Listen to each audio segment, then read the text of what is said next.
What is up, everybody? Welcome to the pre-show for the Game Over Greggy show, episode 799. Did I get it right? No, it's Am I anywhere close? No, it is episode 255. 255 episodes later, I'm still here and I still have hair.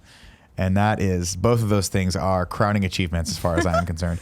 Joe, today we are going to be talking about my 20-year high school reunion. We are. And by we, you mean you and Greg. Well, I assume you're going to be on this too, because one of the other topics I think is probably a little bit more serious that we're going to talk about. And I think it's probably smart if all of us are in this. Okay. Because I'm not as well read on the subject as I am on my 20-year high school reunion. I mean, that's an easy. Yeah. I feel like that one doesn't require very much. That one I feel like is intrinsically understandable. Yeah. No. Mr. Yasmin Thorner said, guys, did you see Dave Bautista's response on Twitter to James Gunn's Suicide Squad 2 news? No, but I'm betting he says cast me. I'm hoping cast me. I'm going to look it up right now. Dave Bautista. Where do I sign up? That's what he said. Yeah, that's what I'm talking about. Here's where you sign up, Dave Bautista, as Bane. As the fire rises. Bane Tista. Yes. This is what Bane should sound like. So yeah, it'll be a good show. I kind of like these one-on-one, depending on how this goes. With this show, nothing's ever one-on-one. Yeah, that's true. The thing.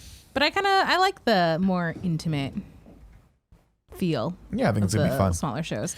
Panzerg. I'm always gonna call you Panzerg. Well, here's the deal. But I feel like it's Panzer G2. And then he's got Panzer GS here. And then sometimes it is Panzer under like lowercase g. So it's Panzer 2. Yeah. So he needs to. I assume they're all the same person. What if they're not? They are. It's 100%. Maybe. It's like how I'm Nick _Scarpino on everything except for our Reddit, where I'm Nick Scarpino. And it threw people off. They thought it was the fake Nick Scarpino? Yeah. Joey, did you check out Big Mouth on Netflix? I don't know what that is. It's a cartoon. It's raunchy. It's a cartoon. Andy says he's hilarious. I don't really like animated, like adult animated This one's shows. fun. It's Nick Kroll, I think, did it. Nick Kroll from, I want to say Parks and Rec or Community, one of the other ones. I always get those two confused because I haven't watched either. Who cares? And shut up and don't judge me. Mm-hmm. So It's whatever. just not really my thing. What? I don't love like BoJack Horseman or Rick and Morty. I mean, even going like South Park, like Bob's Burgers, Simpsons, like none of that stuff ever really hit it for me. I have an unfair bias, I think, because nothing will ever be as good as Aqua Teen Hunger Force. Just throwing that out there. Which I also wasn't into. I've taken you through that and you failed me again. I know. I'm sorry. Here's what I need you to do. Yeah. Did you look down on the ground over there? Is the picture of Boss still down sitting there? Yeah. Can you hang that motherfucker back on the thing? Yeah. I can't stand when in my peripheral there's just an empty hook. Now it's funny because no one has ever seen this. We have it hanging just off camera because I thought the shot would be wider. When I dressed the set original, I was like, people are clearly going to see that. We have the Babs Tar Batgirl right there. You can see that. But it's a shame that doesn't get more camera time. Well, really to be fair, as long as it doesn't I guess it gets a little deter from me, that's all that really matters. I don't want anything to take away from me. Also true. But... Oh, Nick Kroll was the league. Sorry. Snarky Starkey says, Nick Kroll wasn't really featured on either of those shows. Good try, though, Nick. Yeah, I think he was the league, right? Why don't you correct me in the chat instead of telling me I'm wrong? Greg Hatcher says, Joey, shut up, you're wrong, just watch it. Which a response like that is instantly making me never going to watch it. Well, I don't do well with people telling you what to do. So yeah, don't tell us what to do, guys. We are our own people. We tell each other what to do. Jonathan S. says, does Joey even like Looney Tunes? I like kids cartoon Tunes, stuff. I have no issue with. I don't care about adult stuff. Better than Looney Tunes was Tiny Toons Adventure, though. Emlyn Barndon said, had a Mary Berry banana fudge loaf earlier. I have to be honest, it's not quite there. I'm sure these exist because anytime I have an idea, of course, 80 people have done it before me and better. But there's got to be a compilation of like, I want there to be a list of like 29 times Mary Berry absolutely fucking destroyed someone. Yeah, but in like the nicest way possible. And it's not quite there. It's not quite what we hoped for, is it? Because she always says the we, which makes it even more patronizing. Yeah, it's like, oh, so close. You're like, oh, Mary Berry, I've disappointed you. So close. Nick character is the main character on Big Mouth. Yes, we understand that. I'm asking for where did he come from before Big Mouth? He didn't just come from nothing. He was on a show prior, and I'm pretty sure it was The League. And if not, I'm just going with The League. We're just gonna double down on it. There are all these shows that people love, and they're like, "Yeah, you gotta watch this." And I'm like, "Have you watched Awkward Teen Hunger Force? Because if you don't do that, quid pro quo." Yeah, I don't know. I just like what I like, and that's about it. Do it. Take your mama out all night. I tried watching The League, and then I just never went back to it. I got distracted by something in classic Joey form. I never got into The League. I never got into Always Sunny. I never got into Sunny's so good. Community or Parks and Rec. What had happened was all of these shows had shows that were around them that I was into. So with Parks and Rec and Community, I was always a huge fan of 30 Rock, and 30 Rock kind of filled that need of like the improv-y SNL, like what SNL could be if it wasn't a live show. Yeah. Like it could actually be good. Dang. Fucking shots fired. But if you watch 30 Rock, you're like, this is a much better show because it's all of the bits in SNL and all the shenanigans, but they can actually write it out, and they have Alec Baldwin. Now, granted, that's kind of a misnomer because Alec Baldwin is on every fucking episode of Saturday Night Live, but God bless him, more Baldwins. Good Baldwin. We need more Baldwins in our lives. I do love that they just are continuously feuding with the Baldwins. The Levitard show. Yeah, like fantastic. that's amazing. I'm surprised that you never got into It's Always Sunny because it seems like a Nick show. It does seem like a Nick show. It's just one of those things where I'm like, it was a little too abrasive. The first couple episodes that I watched, I was like, this is really intense. Yeah. And it's very weird, but I need my characters in whatever I'm watching to be redeemable, and the characters in Always Sunny are just complete and total like assholes to each other. Yeah. And it's hard for me to watch that show because it puts me in a negative mindset. Also don't like... Is that like the basis of your issue with Scott Pilgrim? That is the basis of my issue with Scott Pilgrim. Is that, and then again, I've watched Scott Pilgrim exactly one time. I watched it in theaters. I was like, I didn't really like that movie. Interesting. And obviously it came out years ago. So I need to go back and rewatch that before I render the official Nick Scarpino opinion, like before it officially makes it to the keeper of the things that I'm keeper of. But my big issue with that was I just remember Scott, the character being irredeemable the entire time. And I just don't like that because it makes me sad, right? Like I watch movies like that. And DJ Kento, I think yesterday gave us a tip that said, all the people in the movie are irredeemable. And I'm like, yes. And he's like, that's kind of the point. I'm like, yes, but when you start telling a story, the point of the story is you're supposed to learn something, right? As an audience member, you're supposed to empathize. The emotions are supposed to be evoked, and you are supposed to come out of that story along for the ride with the main character and be different when you end, right? If you don't do that, then I'm not saying every good story has that, but predominantly that's what I'm used to and that's what I look for. And so when I go in with that very typical Hollywood format of like the hero's journey, if it's not mirrored the way I want it to be, I get a little disappointed. And I just remember being very disappointed that Scott Pilgrim was rewarded for bad behavior at the end of it. And you're like, oh, okay, so we got Ramona and it's like dicked over knives. Like, and again, I could be wrong. I don't really remember how the damn thing ended, but I just remember that's my perception of it right now. But you like Seinfeld, which is an entire cast of like crappy people. They are terrible human beings. So so I guess that's the And what makes that different? I think that it's not masqueraded as a for one, it's not trying to be anything that it is, and two, it is none of it matters, and that's the power of that. So it's not like like the stories are just stories, and that's it. And that's why that show. But you also have to put it in context. Like I like Seinfeld because Seinfeld came around a time when every sitcom was very formulaic, and then all of a sudden you had this cast of characters that were not even in a tongue-in-cheek way, just like in a haphazard way, just doing these stories that were dumb as shit. And it was so fun to watch. And you didn't know, like everyone trumps it up now that they're horrible characters. They are. Yeah. Their comical version of everyone's id. Yeah.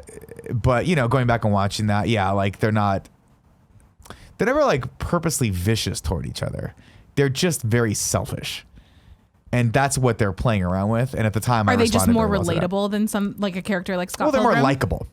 Like you don't not like Jerry Seinfeld. You don't not like Kramer and Elaine. Even George Costanza, who was the biggest loser on the planet, you can't help but sympathize because I think what they did was they did a good job of making you see those parts of yourself in those characters.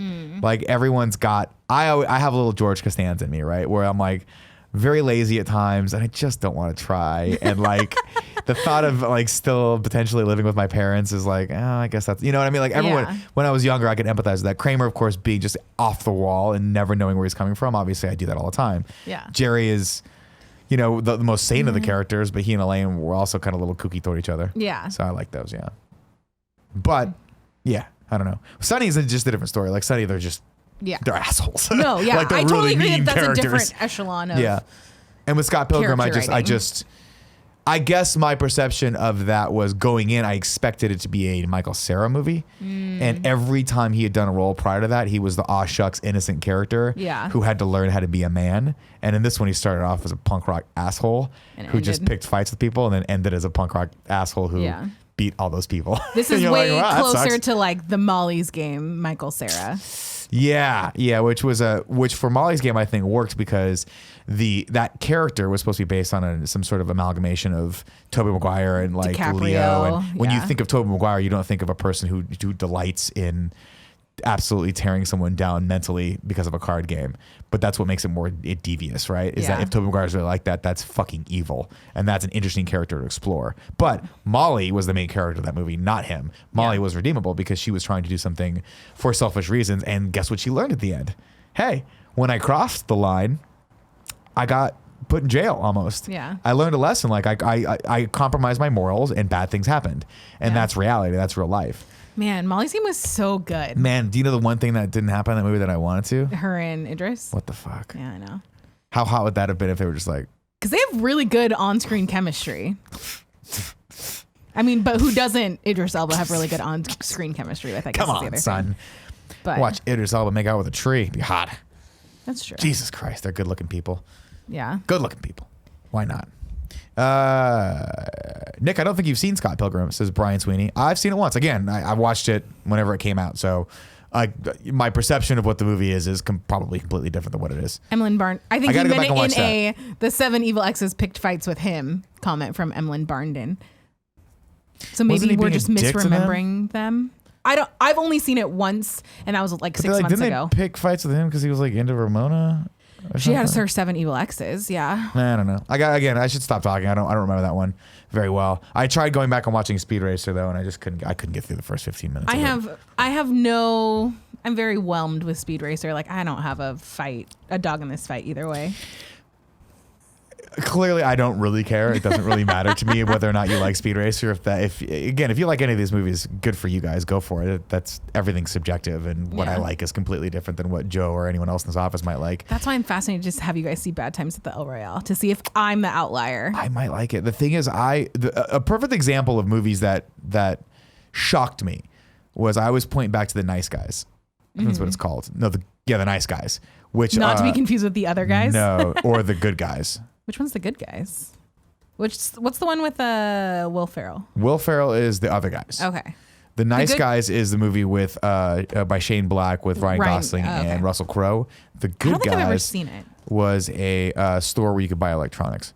No, The Good Guys was a TV show with I think what's his name's kid, Tom Hanks' son. Oh, I like Colin Hanks. Yeah, they did. That was a very, very short run show. The Nice Guys I always point to as I walked out of that theater, I was like, that was a loosely cobbled together movie that I did not enjoy because it did not know what it wanted to be tonally. And then I watched it 6 months later in the comfort of my home, and I was like, oh, that's what this movie's for. Got it. This movie's way better sitting on a composite and not really care and not really pay attention to it. And it really is just an excuse to watch Ryan Gosling and Russell Crowe talk to each other. It is interesting how much the theater setting can change your enjoyment of a movie. I wonder this with a movie like The Quiet Place, like if it has the same tone and like evokes the same emotions and feelings outside of the theater as it does in the theater. Absolutely will not. And I'll tell you why, because I find myself whenever I get anxious watching something, whenever I get too close to the emotions of what something's trying to do, I pick up my phone. Yeah, 1,000%. And I go, I want a distraction away from this. This is getting too real. And you can't. That's the only reason why I really think the theater experience is still very much important. Aside from it being probably the only place you can go to have that bigger communal experience on a regular basis. Yeah. And I do think that that's important as well. But I think one of the bigger things is that we are all being conditioned to see 15 things at the same time and have no patience. And when you think about it, like you can't, if you take your phone out in a movie theater, what happens? you get someone like Sean Finnegan telling you to just like put it away, like basically, or Greg, like, or hey, stop. Alamo, where they'll kick you out. They'll kick you out, which is great. And so I think that's so cool that we still have that sort of last bastion of like, hey man, let's just focus on this one thing. Plus, how many times in your life are you forced to focus on just one thing for 2 hours? Literally only when I'm in a movie Literally theater. only when you're in a movie theater. So it's important. It's very important. And even then, she'll look at her phone sometimes. That's not true. Cool, Greg, is this mic up? Yeah. Cool. That's not true. You know what? I just like spreading lies about you. And I like to see you stop me. You can't. Too powerful. Did you see Alamo Drafthouse's tweet yesterday? No. So they tweeted out like, we're thinking about, we're taking a vote about whether or not we should continue to kick people out for looking at their phones. And so you click the link and it was like, we're talking about this stuff. We're talking about all this thing. And it's like, but actually for the real issues that matter. And it's this whole thing on like, make sure you're registered to vote and stuff like that. It was very good clickbait. Oh, that's funny. That's funny. Pretty good job. She knows 0044 says, hey, Nick, did you lose some respect for Khabib after UFC 229? Oh. I did. We talked about this a little bit on Monday's morning show. What is the update in terms of his career, his visa? I haven't looked at it today or yesterday, but as of Sunday, I believe he's fine to travel because no official charges are being pressed. I don't think Conor McGregor's camp or any of the people are actually pressing charges. Smart. So, and I think that the powers that be, the sheriffs are just letting him go. But I do think that it's my understanding that the Nevada State Gaming Commission is withholding his purse for winning the fight for the time being. I think that might be pending the investigation. They might get that back to him and give him a fine, but that would be. I don't think it would be unwarranted, but I do think that I think to take all of his money and none of Conor's money seems unfair because Conor pushes really hard to promote these fights, and by doing so is kind of an asshole and really steps over a lot of boundaries as far as like what a good sportsman should be. He got fined for throwing the hand truck, right? He got fined for that. I believe he got fined for throwing a water bottle at Nate Diaz, $100,000. Well, I meant, for this in this instance. Yeah, I think he got arrested for that because it was technically assault. But yeah, I mean, I really like Khabib, but it's unfortunate that he let his emotions get the better out of him in that one, and it sucks because really, realistically speaking, as a fan of a sport, that's relatively new compared to football and basketball, you do find yourself defending it sometimes to people who might not understand it, and when things like this happen, it puts a damper on your ability to adequately tell people how much this sport like is awesome and why it should be growing. So when people do this stuff, it just kind of proves the naysayers correct of like, oh, it's just a bunch of assholes who are. They're just in it for blood sport. So then I'm like, no, it's an incredibly amazing technical sport that you just don't understand. But then you can't really, defend that criticism when you see a guy fucking jumping off of a ring in a flying eagle pose to kick someone else outside. And you're like, oh, fuck, they are just brutish. So yeah, a little bit of respect loss, unfortunately. But, he apologized for it, and we'll see what he can do. Cool, Greg. You still respect me? Yeah, man. Cool, just make sure. Daily Arvel TV with the most important question of this pre-show. Nick, Obsidian Entertainment said that Fleetwood Mac's Rumors album still holds up. Do you agree? What was on Rumors album? Because Landslide fucking into the ground, I say. No, that whole album is so good. I drove up to Craig Baradon's wedding, and my wife was like, "You know what I want to listen?" You're choked up telling the story. No, I'm throwing up all of the Chipotle that I had earlier today. Jesus. No, but my wife was like, "We should listen to some Fleetwood Mac," and you put on Spotify and it's like the top 10 songs, and I'm like, "Damn, they did a lot of great songs. Sure. A lot of great songs. They did Beat It too, right? They did do Michael Jackson's Thriller and Beat It, but it was acoustic. It was like brum brum brum brum brum Blum, brum blum, brum blum, brum. Hey, All right, man. I'm not good with dates and shit, but I was watching Teen Wolf. And Yeah. I saw they were doing the Thriller dance. Did they start that, or was that an ode to Thriller already? No, Thriller started that dance. They did a weird dance They did the thing Wolfman in dance, it, which looked a lot like it because they were all Michael dressed Jackson's as. had already come out, started the thing. That I don't know, That's a but great it's not the question. same dance. That's a great question. Yeah, I know it's not the exact one, but it That is a great question. Who came first, Thriller or let's see, let's check this out. Thriller. Gold Dust Woman, The Chain, Go Your Own Way. Oh, The Chain. Dreams. And it's all if good. you don't love me now, then you'll never love me again. I can't sing That right was now. actually really good in Guardians. Fuck yes. So good. The Guardians 2 sound like there was a moment where I was like, oh, the Guardians 2 soundtrack can't hold a candle to Guardians 1, and now I'm not so sure. It might be better. It has Sam Cooke on it. I just put That's on the an Spotify instant. list and it's got it all shoved together. Yeah. It's good. I have both of them on there. Good. So the Thriller music video came out in 1982, which I do believe means it came out before Teen That's Wolf. before I think Teen Wolf, is yeah. 87, Yeah, Teen Wolf is a little 86. later. Teen Wolf, of Teen Wolf, course, what in Comes up a the TV show. bastardization of everything that is good, comes up with the dumb shit MTV Teen Wolf show. I shouldn't say that. I haven't seen any episodes of it, but I'm pretty sure it's a far Guess cry what away from it. they are also showing at Alamo Drafthouse this month, in addition to Ghostbusters. What's that? They're showing Teen Witch, Oh. which I think I might actually go see. I'll tell you though, did you see the not Teen Witch, but Sabrina? The new No, I Sabrina didn't watch trailer? it. Oh, it looks so I heard good things. It looks good. So Hey, good. go. It's the girl that played Sally. Yeah, no, I know that part, She's yeah. fucking awesome. Kiernan But it's like Shipka. it's a scary one, right? Fuck. It's got the spookies in it. Everywhere I click on this spooks? fucking Teen Wolf, it takes me to No, this you can't stupid say TV show.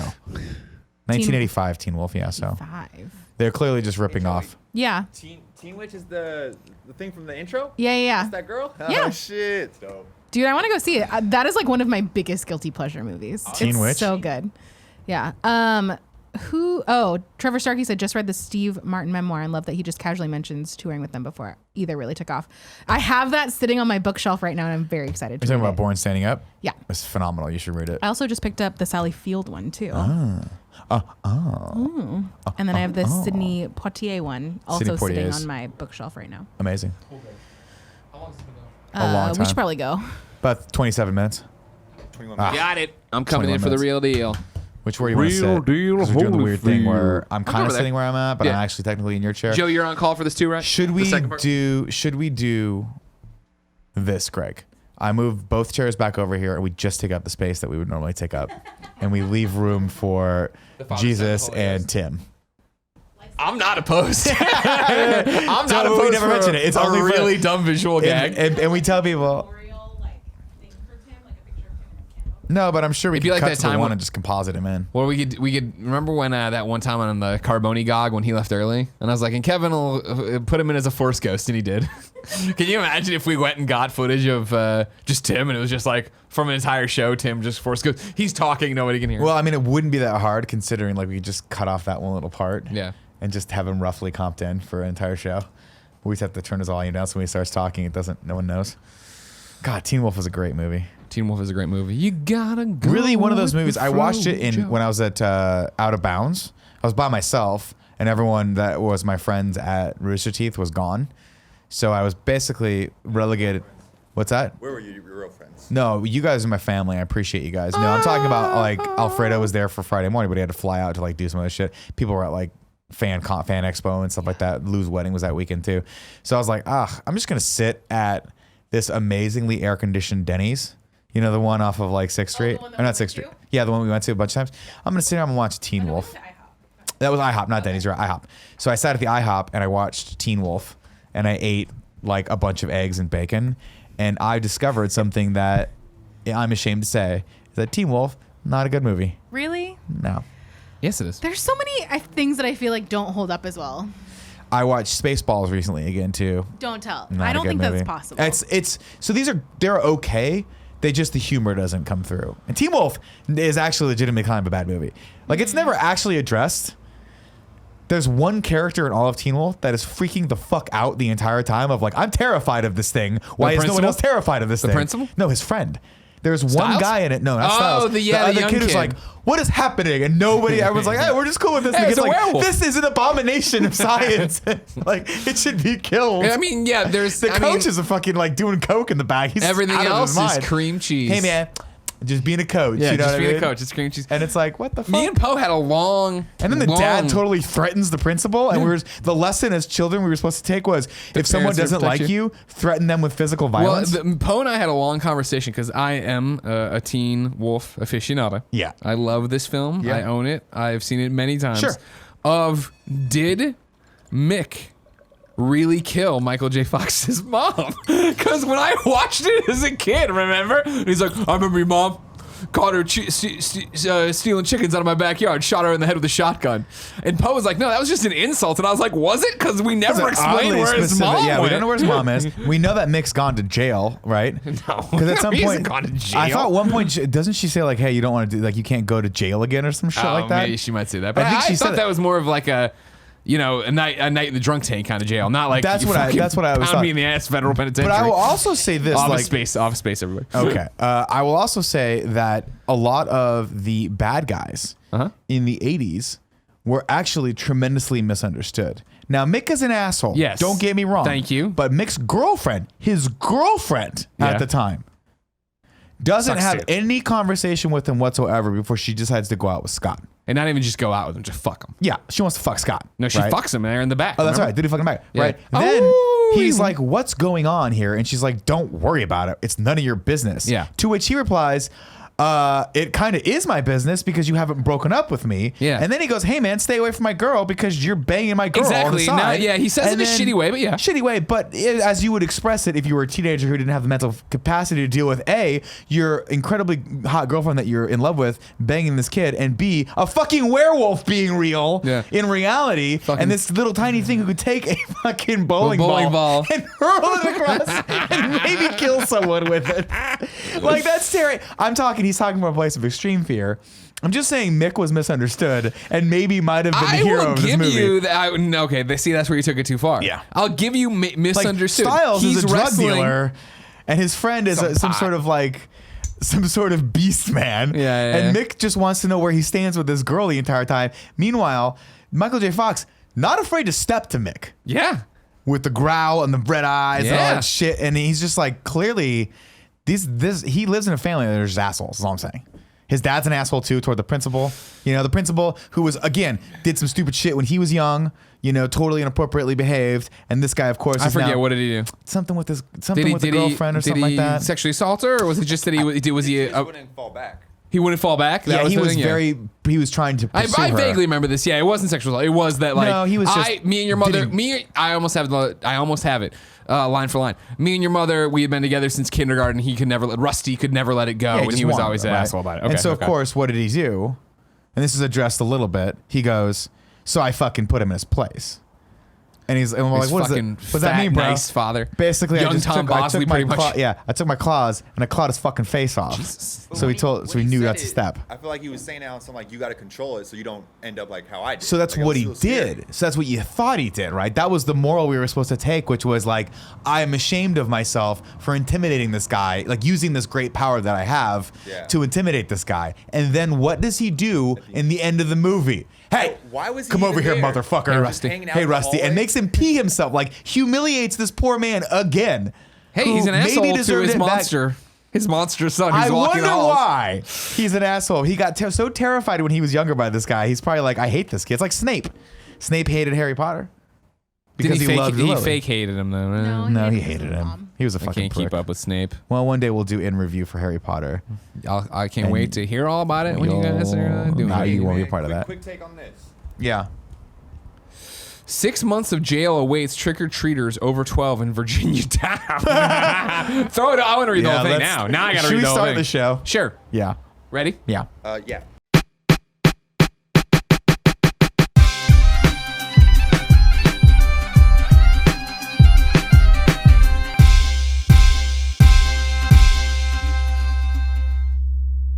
What's up, everybody? Welcome to the GameOverGreggy show. I'm one of your hosts, Greg Miller, alongside the producer/seducer, Nick Scarpino. Hello, Greg. Hey, how are you? Well, we just had a really good conversation during the pre-show about Teen Wolf. Possibly one of my favorites, because I love Teen Wolf, and I will talk to anybody about Teen Wolf all the time. We had a really good pre-show about it. It's just so fascinating going back and watching all those old 80s movies. Yeah. Well, from one... With the modern lens. With modern lens, modern social politics, and being 38 years old and not a dumb kid. Yeah. I'm like, wow, there's a lot more complexities to these relationships between these kids I than I thought there cannot was. agree with you on Mick, but sure, there is some I'm complexities. just saying, in there's Teen Wolf. Mick and the Johnny Lawrence examples are two that you What's could. Johnny Lawrence? I missed this Johnny one. Lawrence is Karate Karate Kid. Kid. And Karate Kid's the exact same thing, right? Like I think it was Patton Oswalt had a great thing that he did. Did where you he talk about it on the linked- pre-show? What's that? Did you talk about it on the pre-show, or are you bringing him into the... No, I'm just bringing this into the mix now. Okay. Patton Oswalt had a great he wrote a great article and then read it on a radio show. You guys can Yeah. find that on YouTube if you want.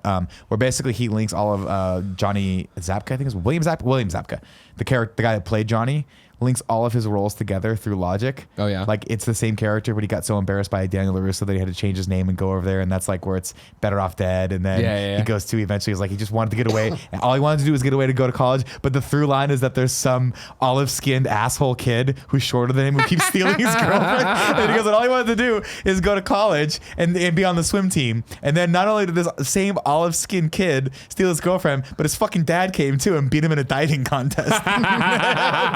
The triple Indy. The triple Indy. You got to have that. Ladies and gentlemen, if you're an audio listener, it's just us. Yeah. No Tim today. Tim off still. I think He's in Japan now, right? It was his final day in Bali, so he might be in the air to Japan at this point. Maybe still sleeping in Bali. I can't keep it all straight. Doing a meet and greet on Saturday in Tokyo, I think, outside Don't of... even bother telling them. No one's going to see this in time. All right, fair No, point. you know what I mean? Oh, no, but the pre-show people... Exactly. If you're wondering what the pre-show is, remember, if you support us on patreon.com/kindoffunny for $1, you get a pre-show and a post-show, and you get to watch us record this show live. And of course, if you go to patreon.com/kindoffunny, you can get the video version of it each and every Friday that has the pre and post show as well. But it's just us now, baby. Yeah, it is nice. What is...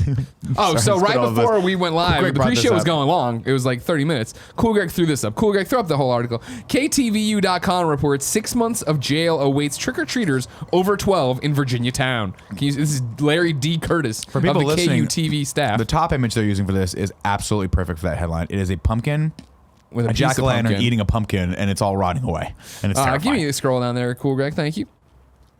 Happy Halloween, but not if you're a teen. In parts of Virginia, anyone 13 or older who goes trick-or-treating can be sent to jail for up to 6 months, according to HRScene.com. And no matter what age, trick-or-treaters after 8 p.m. trick-or-treating after 8 p.m. can land you in the clink for up to 30 days. Fines range from $25 to $100. While Chesapeake, Virginia's code is pretty strict, the city isn't alone. In many areas, going door-to-door, ringing or knocking and expecting a treat for those over 12 is a criminal offense. Newport allows the activity through the 7th grade or at 12-year-old person. But after that, anyone engaging in such behavior is guilty of a Class 4 misdemeanor, the same as many communities in the area. It also states, quote, no accompanying parent or guardian shall wear a mask of any type, perhaps in case they get tempted to trick-or-treat. Portsmouth allows it from 5 to 8, 12 and younger. Halloween is Wednesday.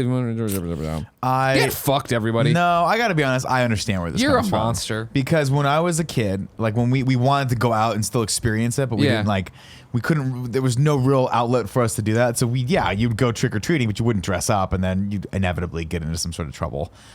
You know what I mean? Like, but dude, let me put it this way. If you're 16 years old and you're still going out for candy trick-or-treating, you got to 16, you're not doing trick-or-treating. But I think that's what they're trying to get across. They're not doing it 16. So like 12, 13, like no one's going out and being like, hey, kid, you look a little old for your age. Are you the one kid in junior high that got armpit hair early, or are you show me 17 years your old? ID? Show me a... Yeah, first off, I don't think I had an ID when I was a kid. How the fuck are they going to card these people? Exactly, These kids don't have driver's licenses. It's just to put the fear of God in them. Yeah. It's when you lie to people. This is totally not enforceable. 100%. They're just looking for older kids, you think? That'll give you. Yeah, that's it. I think Parents should be able to get... wear masks, though. Come on. If I'm going to shoot the place up, I'm not going to walk around with my kid also in a costume. You know what I mean? Yeah, I don't think it's more about that. I think it's more it is. about like you're wearing a mask, and if you kidnap a child, they can't tell who you are. Is that what it's about, you think? No, I just made that up. No, I don't. Idea. It's just, it's weird. I think it's just I really do think it's just to de-incentivize asshole teenagers from like egging people's houses and shit like that, from being out and being a part of it. Sure. Plus, let's be honest, let the kids be the kids. Let the kids be the but kids. But I feel like man. 12 is Let a them play. little too young for the cutoff there. I feel 14 is a good age to tell kids to stop trick-or-treating. I'll accept that. You know, because I'll you're a accept freshman that. in high school at that point. Yeah, I'm trying to remember when I stopped trick-or-treating. Probably junior high for me. I used to go out with Stu all the time, but we Yeah, just you did. smoked cigarettes. Oh. I'm like, Mom, we're gonna go trick-or-treating. And she's like, you're not dressed in costumes. And I'm like, I know. She's like, and you don't have anything to put candy in. Yeah, I'm where's like, your I know. pillowcase? And I was like, all right, well, I'm just gonna stuff a couple pieces in my pocket, and don't worry if I smell like cigarette smoke. Stu is a bad influence on you. I was a bad influence on Stu. Yeah? Yeah. I was the one that got Stu smoking. I got my buddy Ryan smoking. My brother was a bad influence on me. He smoked originally, and I was like, that looks cool. I want to Yeah. do that. Yeah. And then just holding the cigarettes when you were a kid was like the coolest fucking thing. Of course. And you'd smell them, and you'd have them. It was like your little secret. They smell your, like cool raisins. thing. Oh, I love them. Yeah. That smell of tobacco is still the best. It's a cool smell. But, I'm glad I don't smoke anymore. I wish cause, smoking was good for you because it looks cool. well, it just, we used to be in the 50s, but they fucked it up. Yeah, We don't have to exactly. be They went in there and they honest messed with each other. They messed with it. You know what I mean? It does look cool, though, doesn't It does it? look really cool. You know what I mean? Don't I want to smoke. know when the last time I trick-or-treated was. When did we fall out of the trick-or-treating game? Officially trick-or-treating probably before junior high, I would imagine. Before junior high? Yeah, I probably the last time See- my parents took me out to trick or treat was like well before. Well, yeah, junior your high. parents taking you out, that's a different ball of wax. But you get. I mean, I feel like I got together. I remember getting together 6th grade maybe with some of the neighborhood kids and going one last time. The problem is my neighborhood had a bunch of kids in it. Yeah. And then we all grew up, and then there were no more kids left. So nobody did the thing where it was like my street. There was one amazing year. Yeah. When I was like, I must have been like 10 or 11, maybe even a little younger, maybe like 9 or 10. Yeah. Where my the house down the street had a big haunted house. Like they decked the whole thing out, so you walked in and it went all the way through the garage to the end, and then had a thing, and it was like the epicenter. It turned the entire street into like the place everyone in the surrounding neighborhoods came to. So you walked out and it looked like that scene from Halloween where all the kids are trick-or-treating, you know, and it was just like very lively, and everyone, it was just this weird confluence of like everyone had decorated their houses. Yeah. And so kids were going all over the place, and you walked all the way down, and it took you like 2 hours to get back up because you were stopping and hadn't seen everyone. To the house, it was so cool. And then I never had that experience again. That sucks. Yeah, I think that was always one of my disappointments of living in unincorporated Glen Ellen was the fact that since it was unincorporated, everybody had giant yards. So there weren't that many houses to a block, and there was no sidewalk, and it was like you wandered around and like it was a huge neighborhood, but it didn't have that unified, hey, we're all in this for Halloween together doing something crazy. I had good, obviously trick-or-treating, good stuff, but it was just like I wanted it to be more like houses next to each other. And then you get to San Francisco here, and nobody fucking does it. Well, that's the thing. So I was talking to one of my friends who was a kid, and he was like, if you guys want to come out with us, we're gonna put the kid in the car. We're all dressing up. I think the kid's dressing up a hot dog, and the parents are being mustard and ketchup. Who's this? Eric. Okay. Yeah. And they were like, if you want to spend some time with our kid and like go up, I'm like, I would love to. First off, like this sounds awesome, but what are you guys gonna do? They're like, we have to get out of the city. Yeah. So they're driving up to a neighborhood in Marin, parking, and taking him around that. But it is a neighborhood that is known for and invites people to bring the outsiders? kids. Okay. So that like it's just the place that people go to trick or treat, bigger houses. Gotcha. A Full nice size candy bars? Yeah. First off, no. The full size candy bars, you're asking for trouble. Hey, man. Bite size candy bars. And I'm not talking like half Fun candy size? bars. No, not fun size. Bite size is how you go. Oh, you want like the Snickers that's just a cube? Anything between the 2 to 1 inches is good. But you know how there's always I've the been saying half for years. bars? Yeah. It's the worst. The worst. And people that give You don't like fun size? people who give full size candy bars at Halloween, what are you trying to prove? That they're fucking loaded and they what are you, they fucking have a better than me? Sam's Club card. That's what they're You trying to better prove. than me, Sam's Club? Yeah. Bullshit. I only had it once. But I will give a shout out to the full Reese's peanut butter cup. Oh, sure. Hell yeah. The singles. The singles? Yeah, of course. Yeah, Yeah, that's sure. good. I did have it one year where I've loved Halloween since birth. Some say I came out of my mother with a jack-o'-lantern on my head. Naturally. There Much was to your mom's chagrin. there was one. How did I Oh, get in there? I'll tell you what, actually, too. You know what? Hold on. Oh, I where are gotta we get going the with this? phone out. If you I gotta- show me a picture of your birth right now, I would be very, very impressed. I'm sure you would be. Okay, I'm not on Do Not Disturb. I had a phone call with my mother. Okay. We're taking a detour here. Yeah, guys. let's go. Had a phone call with my What a show mother is today. at Can I the do grocery this? store. Is it too early to do this? No, not at all. It's you and me. We're partying. Yeah, baby. It's gonna be. I won't lie to you guys. Strap in for one of the best Game Over This Greg is shows gonna all be the time. great. It's going to be better than anything. I was talking to my mom at the grocery store the other day, and she didn't catch one of the Poe episodes live. Oh, really? Yeah, so she watched it later on demand on Patreon.com as you can, and she had a bone to pick with you and Tim or whatever. But mainly when I think it was you said, What did I say? Yeah, we were talking some story about my growing up, my mom, and you're like, yeah, your mom's scary. And Tim was like, yeah, like intimidating is what you meant it as Yeah. when we were telling some story. Oh, yeah. And mom was like, oh, that's nice to hear. And I'm like, you can call and yell at Nick whenever you want on the Listen, show. I have been around your mother multiple times. Yeah, that's true. She is an amazing human being. I can't tell you how grateful we are to have her support. Sure. She's awesome. She comes out here. She's totally game to do anything. Sure. Yeah, I'll She's get got a it great right. sense of humor when it comes to like, us calling her big old Jamie Kennedy and all that stuff. Fantastic. But I have seen her smile exactly twice. And that is, she is, first off, I'm in, she is, first off, I'm intimidated by moms because I'm a mama's boy. So you have to understand, like, I hold parents still in that reverential light. Yeah, your mom's an intimidating mom too. My mom's scary as fuck. Yeah. Yeah. Sometimes my mom will start texting me. I'm like, I gotta burn the phone. I can't take this. No, it's your mom. Your mom is a very serious person with a hilarious sense of humor, but it's made better and funnier because she holds herself she carries herself so well. Yeah. And she is a little intimidating. I'm not gonna lie. She's one of those people that like says, I'm not going to be. She puts off the air of I'm not going to be easily impressed by your shenanigans. Sure, yeah, Nick. yeah, yeah. And as a person who made in high school and college, who made a point out of trying to charm my significant other's mothers so that Yeah. they would like me and not think that I was just a You look at skis my bag. mom, you're like, tough nut to crack. I'm babe. like, she's not going for this. No matter what I pull out of the Scarpino charm You show book, up ain't with the gonna happen. flowers to date her daughter, and She my just mom snips opens the them. door, and you just leave. Yeah. You're like, yeah, not gonna win this battle. The record scratches, and I'm like, I Plenty made a other terrible mistake. plenty other fish in the sea. She actually reminds me a lot of in high school. I dated a girl whose mom was very, very, very like had that same like level of confidence. Sure. And I was just like, I don't have the tools to make I'm this not person equipped like to- me. yeah. Because it was always like parents just knew better. And so when you were in high school and you were so serious about someone, they always had it in the back of their brain that they were like, kid, This kid's not gonna last. First off, It's just a kid. this shit ain't gonna last. Yeah. Yeah. Like you're both gonna go to college. You're not going to the same school. Yeah. Like, let me just suffer through this dipshit kid's like dumb, narrow-minded perspective on life.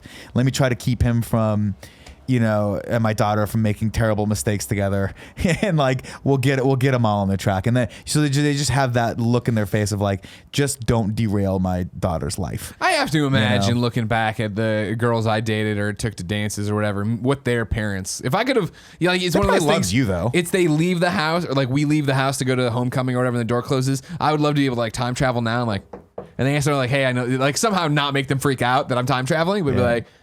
First impression is that fucking kid. What'd you think? Oh. You know what I mean? And like, what did you think of this pudgy fucking dough ball rolling up with his horrible glasses and bad shellacked hair? Oh God, to they talk must to have- you about taking your daughter to God, they homecoming. must have been just so. They must have hated me. Actually, I a lot of the girls that I didn't date that many girls in high school, but out of all of them, I think there was only one mother that didn't like me, and the dads liked me too for the most part. Because then the dads looked at me and they were like, "He's pretty not intimidating," Oh, sure, I wasn't yeah. a football player or anything like that. Yeah, It wasn't like I was hyper aggressive or whatever. That I came think, later. I'm still waiting. for that to come. But yeah, I don't know. It was always interesting watching like people's reactions to me. But there was this one girl who I dated. Her mom just did not like me. Yeah. She just didn't like me. And I was like, you're Never never won her gonna, over? No. I was like, you're never gonna like. Her dad was super cool and like really nice guy, but I think the mom was the one that was like, I'm going to be the role in this relationship that is skeptical of everything that comes near my daughter. The dad was like, we were like homies. Sure. But yeah, I don't know. Imagine me dating your daughter. We've come for your daughter, Chuck. Beetlejuice. Yeah, Beetlejuice. Excellent Beetlejuice, line. Nice. Yeah. One thing before I do Nostalgia. the intro, what I loved Halloween coming out of the womb.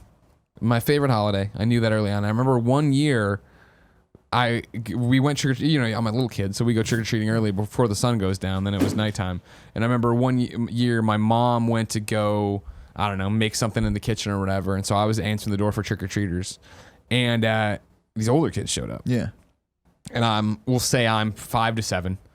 These kids, 13 or 14, you know what I mean? Old enough. They understand what's going on over there, and what I applauded them then, and I applaud them now. Is that it must have been 3 of them, and they got to the door and saw me excited to give out candy, and they totally played me like a fiddle, where they went to the back of the line. Like there was 3 or 4 of them lined up, and so the first one would go back to the back of the line and like knock off his hat and come up and get more candy, and they all did it. And finally my mom came out, she's like, how is this still? Oh, wait a second! Now, like my mom your immediately mom figured it out. sussed out what was happening, Yeah. and scared them off the front porch. Yeah, you thought you But were I doing was like, you know what, Mom? They are in the candy. They knew what they were up to. That was a good move on their part. It was one of those things where you're like, you went candy crazy when Sure. you go trick or treating. Sure. Well, it's just such a brilliant idea. Free candy, Free from candy strangers. from Yeah, I want What that. could go Of wrong? course, I want that. And now it's so funny because knocking on random people's dark doorways. Yes. Oh yeah, and when you were a kid, you'd look and be like, clearly these people aren't into Halloween. There's not one decoration up. Let's knock on their door anyway. Hey and see man, what I'm happens. getting every fucking house in It's the block. called trick or treat. All right? So Yeah, if yeah. you don't have a treat for me,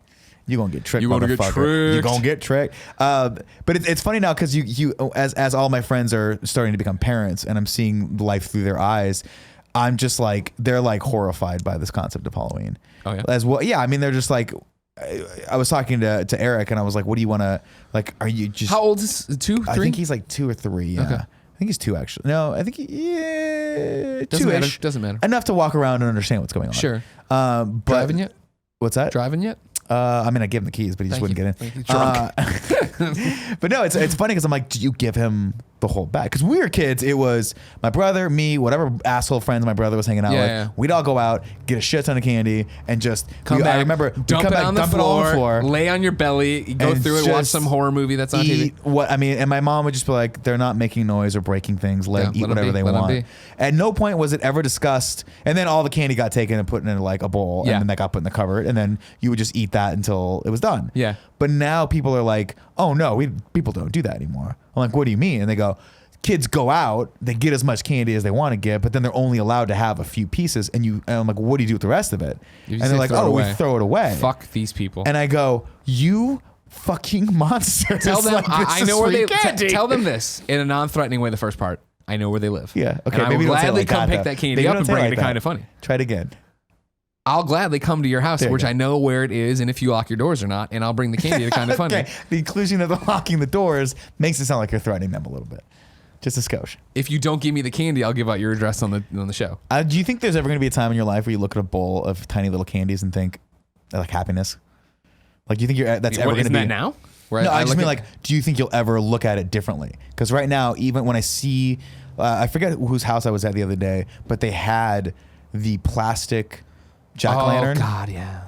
The one that was not very well designed because inevitably you would scrape the top of your hands off on the lid that rim? was very, very sharp yeah. every time. But when I was a kid, I was like, that's happiness to me, right? Yeah, totally. And even to this day, you walk in any offices or whatever, We and should there's get one. just We the need to pile get of one. ca- Joey, put that on the I shopping think we list. have one. Oh, filled it with might have been our pogs. house. Yeah, we did. Yeah, Dan Reichert It is filled with pogs. pogs. It is filled with pogs. But yeah, I love See, that. now I see what I loved about the jack-o'-lantern. Well, that's the two things I love about the plastic jack-o'-lantern. One. Number one, of course, being a kid and having it. Swing but then it, hit people also, on the head. swinging it, doing that.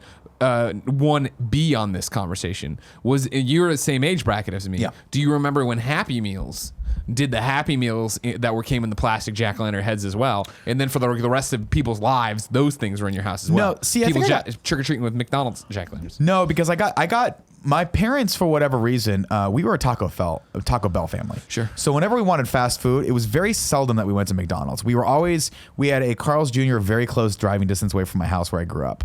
And then, of course, my family, I've talked about this before, we have a lineage of working at Taco Bells. So the Taco Bell, my aunt and my uncle both worked at the same Taco Bell. I don't think it's there anymore when they were young, when they were like teenagers. Did they meet there? No, brothers and sisters. My apologies. So my aunt, yeah. I totally had the... I had it queued up with hot. I understand. Yeah, I understand. they met there. Hot. To be fair, they're brother and sister. Hot. They were good-looking people. Okay. Still good-looking family. We age well. But no, so I never really was exposed too much to the Happy Meal phenomenon. I just think you would have seen them. It doesn't matter. Sure. Number two, when we went to college, Yeah. and we drank a little beverage called Paint Can. When October rolled around, you'd get the Paint Halloween jack-o'-lantern, and the bottom, of course, has a hole in it, which you would plug up with gum. And Okay. then you had the paint can going. Yeah. If you didn't know, ladies and gentlemen, this is the Game Over Greggy show. Each and every week, 4, sometimes 2 best friends gather on this table, each bringing a random topic discussion for your amusement. If you like that, head over to patreon.com/kindafunny, where you can support Kinda Funny and get each and every episode of the Game Over Greggy show early. How early? It's up to you. You can watch it as we record it live for $1, or you can wait till Friday when we post the early access MP3 and the video, including the pre and post show when we do as well. If you don't want to give us any bucks, no big deal. You can get the podcast 1 week later. That's right, a whole week, Friday, MP3, video, no pre or post show, no big deal. Thank you for your support, no matter how you give it. Every time you do that, how early? Because for the first few times you did that, you threw to me. First 3 dozen times. And I was like, I'm ready to go. And you've never thrown to me again? I know. Well, now I know you want it. I'll give it to you. I don't want it. It'd just be nice to be considered every Let's once go in a through while. housekeeping. Give it to Today, me. we're brought to you by patreon.com/kindafunny. Woo! If you didn't know, the October fan mail tier is, we haven't taken it yet, going to be a print photo of us as Ghostbusters. Yeah, it's going to be a blast. We're such idiots. Now, the big question is, who in this office will be Slimer? Will it be Portillo? No, Portillo's got his own proton pack and jumpsuit. He's going to be a Ghostbuster. Don't ruin the surprise. Oh, I'm sorry. I thought we were in process of elimination. Yeah, we're not. Oh, okay. We're just having some fun. Okay. I'm excited about this. Me too. We'll sign him. I'll say this episode of the Game Over Greggy show is quickly turning into the Halloween episode. And you know what? I don't care. Because we don't. I'm going to tell you this right now. You and I are probably the most outspoken advocates for Halloween, and we fail every year. We do not celebrate Halloween enough in this office. It should be a whole month of it. I agree. You should watch. There should be a TV with scary movies on in the background. Sure. We should have a place in the office that you hear the stupid howl. Ooh, Yeah, whenever anything happens, you go in. It's like a haunted house. I love Halloween so much. It's one of I the didn't know you only loved reasons- Halloween this much. Oh, I love it. It's my second favorite holiday, and I love it because it starts the holiday season off, and then it's bookended with my favorite holiday, which is my birthday. Groundhog's Day. No, January 13th is my birthday. Gotcha. It's great. I feel like it's awesome that everyone celebrates that day as my birthday. Sure, of It's course. super cool. How can they forget? Me and Naomi, same day, kind of pissed off about that. She needs to move it. Naomi Kyle? Yeah. Well, I heard you ran her out of San Francisco about this. I I heard. sure did. I was like, Yeah. you got to go live in my old town, Irvine. If you want to be me, you got to start at my roots. It's live true. in Irvine. It's true. He did say that, and that's Yeah. how that all happened. Also today, the Patreon producer, DJ Kento. Yep. Thank you for your support. Kento been really supporting out a lot there. I want to give another shout out to him too because he's been gifting subs. You know, it was Yes, Subtober over on Twitch. and just gifting subs left and right. He must have spent at least. I mean, I just ballparking at $87,000. Holy shit. Yeah, just giving people subs. So thanks, DJ. I appreciate that. And then, of course, all these Patreon names who supported us in the month of September. Thank you. In the arms of I thought we were going to go. Do you remember the 21st of September? Oh, you missed the dance party we had on the 21st night of or 21st day of September. We cut the pre-show music on the morning show. We just played that. It was a good time with great. that. That sounds a lot of fun. Yeah. I'm sad I wasn't invited to that. We have You're on vacation. I noticed I'm not invited to anything Joey does. Like what? Brunches, Fortnite didn't- parties. You don't play Fortnite anymore, so that Nick and I are playing it at EGLX, so We we are. need to get unrusty. All right. Hey, what season are you on and now? Like I didn't do the 18? inviting for brunch, so Huh? I didn't do the inviting for brunch, so I was being I'm not talking about anything specific. I just know you go to brunch a lot. This was not a amazing- real thing. What's This amazing not a is real thing. you straight up called her out without knowing. she had She's like, answers. I didn't do the invites for the Like, brunch. You're like, what brunch? Is there a real Was there brunch? a brunch that I didn't get It is invited from to? this weekend. I was playing Assassin's Creed. I wasn't going to fucking move from the couch. Don't worry about it. That gold farp tries to get me to go do stuff all the time. Topic number 1, because we have 2 today. Yeah. Your looking high at you. school reunion. Yes, I've been talking about going to this, excited, a little nervous, a little 20 anxious. years. 20-year high school reunion, and it was awesome. Yeah? It was so great. Was Yeah. it like a comedy? It looked like Michael Rosenbaum's movie. We can't remember the name of it. It was a very great combination of zaniness and nostalgia that I did not expect, but I Yeah. had hoped for. Because what I noticed, you went away. Mm-hmm. I knew you were leaving, and then immediately the Nick at Night on the Instagram starts. I'm Yeah. getting a whole bunch Had of to bring Nick that back. updates here on the on your Instagram stories. It's you making pizzas with the fam. They look delicious, of course. It's you and Stu going to some weird arcade. Yeah. I'm like, I think they've been drinking. It was then it was like your ID, like start where you want to start, but this seemed to have all the setups of Nick Scarpino going back to his small town, doing all this stuff. This was that and more. Yeah. So I'll start from the beginning. I'll walk you guys through this. And I'll be honest, like I didn't realize until I got through the actual event that I had a little anxiety about this. Really? Because it was weird. I didn't go to my 10-year. And if I'm being move. honest, I pretended like it didn't matter to me, but I think I was just like, I'm not really mentally prepared. Maybe I'm not in a good space. Maybe I'm not proud of where I'm at. I don't know. But for whatever reason, I just shied away from going to my 10-year.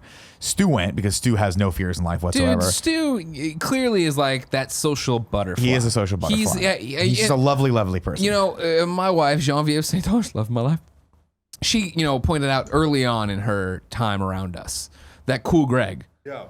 a new soul. Yeah. So amazed by all of the things in the world. You know what I mean? Like he can't believe it. He's like the Tiffany angel, put him in a body. Stu, not nearly as new a soul as Cool way Greg, older. but still, no, I mean like, I'm not way old. I think just he has a little bit on Cool Greg, where he's still super excited about everything. Oh, yeah. He's not a beat down, weary old man like you and me. I have never in my life seen Stu get angry at anything. Wow. Ever. Period. Ever. Like he is just the most even keeled. Like I've never seen him not just like happy go lucky and Sure. having a great time. Sure. I'm sure there are times of frustration, but He hides that from you. That's pretty much it. Yeah. So I going in, I was like, hey, do you and your wife want to come over? My mom's gonna make pizza. I'm gonna throw it out. We're gonna make like I'll roll it out and throw yeah. the dough and all that stuff, and Hell I'll yeah. make the pizzas for you. Why don't you guys come over on Friday night? We'll catch up before because Stu's a very important person to me, and I knew he was gonna be in town. He doesn't live around there anymore? No, he lives over in Orange County, which is only like 40 minutes away. Gotcha. But, on a Friday, it can take a little while to get there. Okay. So he ended up coming over for pizza. I rolled out. Of course, there was 4 of us, so we had to make 5 pizzas naturally. And you saw the size of them, so quite a lot of pizza. This is dough left from over. scratch? My mom doesn't make it from scratch anymore. No, she gets it from a deli. Gotcha. She'll go and just buy the pizza dough raw, and then she lets it rise or prove, as the Brits say. Okay. And so when I got there, it was ready to go. And then Stu came over. His wife was a little sick, so she stayed in. She doesn't like you? No, she loves me. I'm awesome. Okay. Yeah. But she was like, I'm a little sick and I want to just stay in and conserve it for tomorrow night. Here's the first question I have about all these things sick, by the happening, way. right? When you go back home, not a lot, but enough. Enough, yeah. Yeah. So does this visit feel different? Does it feel like does it feel like it looks like in the movies when people go back like, oh, I haven't been here forever, I'm in my own room, and oh man, Not my room, because I stay there Christmases and Thanksgivings and stuff like that. So I'm the house never really changed for me. The walls change color, of course, because my mom likes to paint. She likes to clean things up. My dad loves to do the artwork. Big Lou's got to be doing something. Yeah, Big Lou. So the house has changed, but when I walk in, it still feels very familiar. Yeah. What was crazy is, so Stu came over, and Stu got a new car. Of course, I don't know if you check at Wheelie Cool Vids or Wheelie I think it's Wheelie _vids on anyway. Joey, can I get a search on what fucking Stu's handle? Well, is? Wheelie _cool. Yeah, Wheelie _cool. You can check out and see. He's very into cars, and Stu does, obviously, as a side job. He has about, I think, 30,000 or 40,000 subscribers on Wheelie Cool videos on YouTube. What he does is he's really into cool cars. Yeah. And he just got one of his dream cars the other day. He's fortunate enough to have, I believe it's 2006 Porsche 911 Carrera S, which is a car that weighs about as much as me and has 355 horsepower. Ooh-wee. And he was like, I'll let you drive it. And I was like, I'll make you pizza if you let me drive it. So we ate pizza. Thankfully, did not drink anything. And he's like, why don't we go out in the car? We'll take a ride in the car while the pizzas are cooking and come back, eat, and then we'll go get some coffee and like just tear up the town or whatever. Yeah. Go out, and he's like, he drives me around in the scene. Now, Stu is a very, very good driver. He does track days. He knows how to drive these cars very, very well. This is his life. I remember he did a GameOverGreggy show with us where he talked about it. Yeah, he did. This car is fast as shit. Yeah. And I was like, oh, I'm excited. I'm going to drive a Porsche for the first time in my entire life. And then he pulled over, and he opens his door, and I was like, oh, shit, this is happening. I have to drive this car now. It was terrifying. I'm sure. And I'll say, after driving it around for approximately 20 minutes, I'm like, that's good. I don't need that much car. Yeah, right. I thought it was going to be so cool that I'm like, I'm going to buy a Porsche one day, and I'm going to fantasize about that. And I'm like, you know what? I'm not man enough to drive this car. Too much pickup? It's too much. It's fast. Yeah. It's just scary fast. Yeah. Scary fast. Yeah. And it doesn't have a turbo in it or supercharged, so it doesn't have that like wind up where you feel like the car is about to gun. It just goes. It is almost a linear, like a straight line of like you're just in the car in front of you in a couple seconds.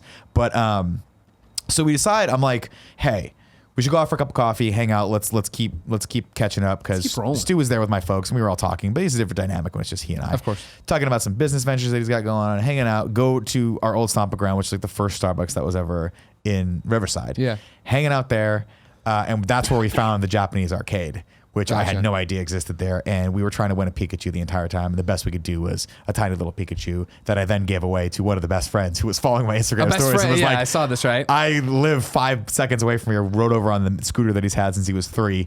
And said, what did Stu take away from that when this kid runs into this Japanese arcade to see loves it? Stu loves everything we do. So then I think these are stories, obviously, so they're gone, which sucks. So obviously that just they are 100% there. I put them on my Instagram. Oh, great. Go watch the one because my favorite for sure was the electrical cord. They had a yellow extension cord coming out of the ceiling powering a table. And I mean, not like it was like they moved the like cardboard square. They put a hole in the cardboard square to bring it down to the wall or whatever. And you guys are like, that's not up to code. No. Yeah, that was a fun night. And then I was like, hey, I've totally forgot because the person who had organized the reunion organized a whole weekend of events. Oh, nice. So it was homecoming, and there was a homecoming game. And so I was like, Stu, what we should do is drive over to the old high school and see if there's anyone left at the homecoming. It was like 9 o'clock at this point, and I think the game had been over for a while at that point. Sure. But he was like, yeah, fuck it, let's go. People drinking beers at the 50-yard line. I was like, hey, man, let's see what, I'm sure someone's doing something. And we pulled into the parking lot, and there's like 3 cars there. I was like, shit, it is done. But I hadn't been back to the high school, my old high school. I hadn't stepped foot on it in probably 20 years. Oh, wow. Or maybe like 15, because I think I went to a couple functions for band or something like that in and amongst my college years. Walk in, first off, they have a full stadium now, like ticket booth, the whole 9 yards, yeah, lights, yeah, all that yeah. stuff. I was like, that's pretty. Because we used to do all the marching band stuff at the football games at UC Riverside. We used to use their field. We don't use that practice? anymore. Or to play? To play. Okay. Like that's where they'd play games. Gotcha. And then I guess they invested in the infrastructure. Get there, the security guards are like, hey guys, what's going on? And And you're like, nothing, pig. Bah, bah, bah. no, I did I started talking, and then they were like, all right, whatever. And we walked away, and Stu was like, you totally did the old guy thing where you started over-explaining what was happening because That's- you were nervous. dude, and these guys were like, it's too fucking late. Just go. Just That's do not whatever even you the do. old guy thing. That's the Nick Scarpino That is the thing. Nick Scarpino That's thing. not a nervous thing necessarily. That's very much how you are. Yeah, but one of the guys caught up with us and was like, hey guys, just so you know, like we don't care that you're here. You're clearly 80-year-old men, but we are going to lock these gates, and if you don't want to have to climb over one of them, you probably gonna have to leave. Okay. And as we were walking out, I was like, oh, it's a bummer we don't see anyone here. And as we were walking out, I was like, let's go by the old band room. And we're walking by the band room, and the door opens, and my old band director walks out. No shit. And I was like, motherfucker, like what is up? Did he know you? Did he Oh recognize yeah, oh, yeah. I mean, yeah. He's like, hey, he kind of looked at me. He's like, great. Like I was about to go home. Scarpino and Stu were here. Yeah. And you? Was Stu in band? Yeah, Stu was Okay. the drumline captain. So Stu played drums. Gotcha. And in fact, if you go to my Instagram, you can see him playing our old marching band cadence because my buddy Scott brought some drums there because he's a band director as well. And so it was amazing to like be like, oh, it'd be awesome to catch up with my band director and then sit and have an hour-long conversation where, you know, it's that like, hey, we're just all catching up and it's totally nostalgic. And Yeah. and he was like, well, I have to go into the band room is connected to the theater. He's like, I got to go in the theater to lock up to like set the alarm. And I was like, dude, can I come with you? Yeah. And he was like, sure, if you want, I don't care. And I was like, and it was, I can't explain how emotional it was to Really? walk back into the theater. I didn't think to ask to go into the band room, but that had been redone, so I don't know that I'd recognize it as much. Sure. But walking into the theater and seeing a set for the play they were doing there, Yeah. and like realizing that time had gone on for 20 years sure, since I'd yeah, been yeah. there, and kids were having those experiences now that I had when I was their age 20 years ago, and like seeing it and like noticing the seats had been redone and there was new paint, and then he was like, yeah, you know, they're gonna knock this down. No Like, shit, yeah, really? He's like, this is probably the last year. Like there might be a year or two left, but they're thinking about tearing this whole building down. And so I took a picture of it. So I was like, I gotta have That's a picture funny. of Look it. at you. Yeah. Look at you. And I was like, you know, I invited him out the next night. I was like, I'm sure there's going to be an after party, so if you're available. And he kind of was like, yeah, I'll try. And That's he a no. didn't- That's he a didn't no. end up coming out. But and then we tore away in Stu's Porsche. As he was like locking up, we're like, we'll see you later. Like asshole kids. Went home. And then, yeah, the next day, I had my pop take me over to Stu's house. And then we were going to Uber. And Stu's mom's like, don't Uber. I'll take drive you you. to the reunion. And I was So like, it's you, Stu, his wife, and his mom. That's awesome. and I was like, this is perfect. We have to do this. And as Did she we're- please tell me she sells like a shitty station wagon? no, she has a drives brand new like Subaru. They're doing pretty well for themselves now. over. Hey, station wagon's a fine vehicle. Yeah, I mean, they used to have like his dad used to drive a Ford Bronco that looked exactly like OJ's. Oh, nice. It was hilarious.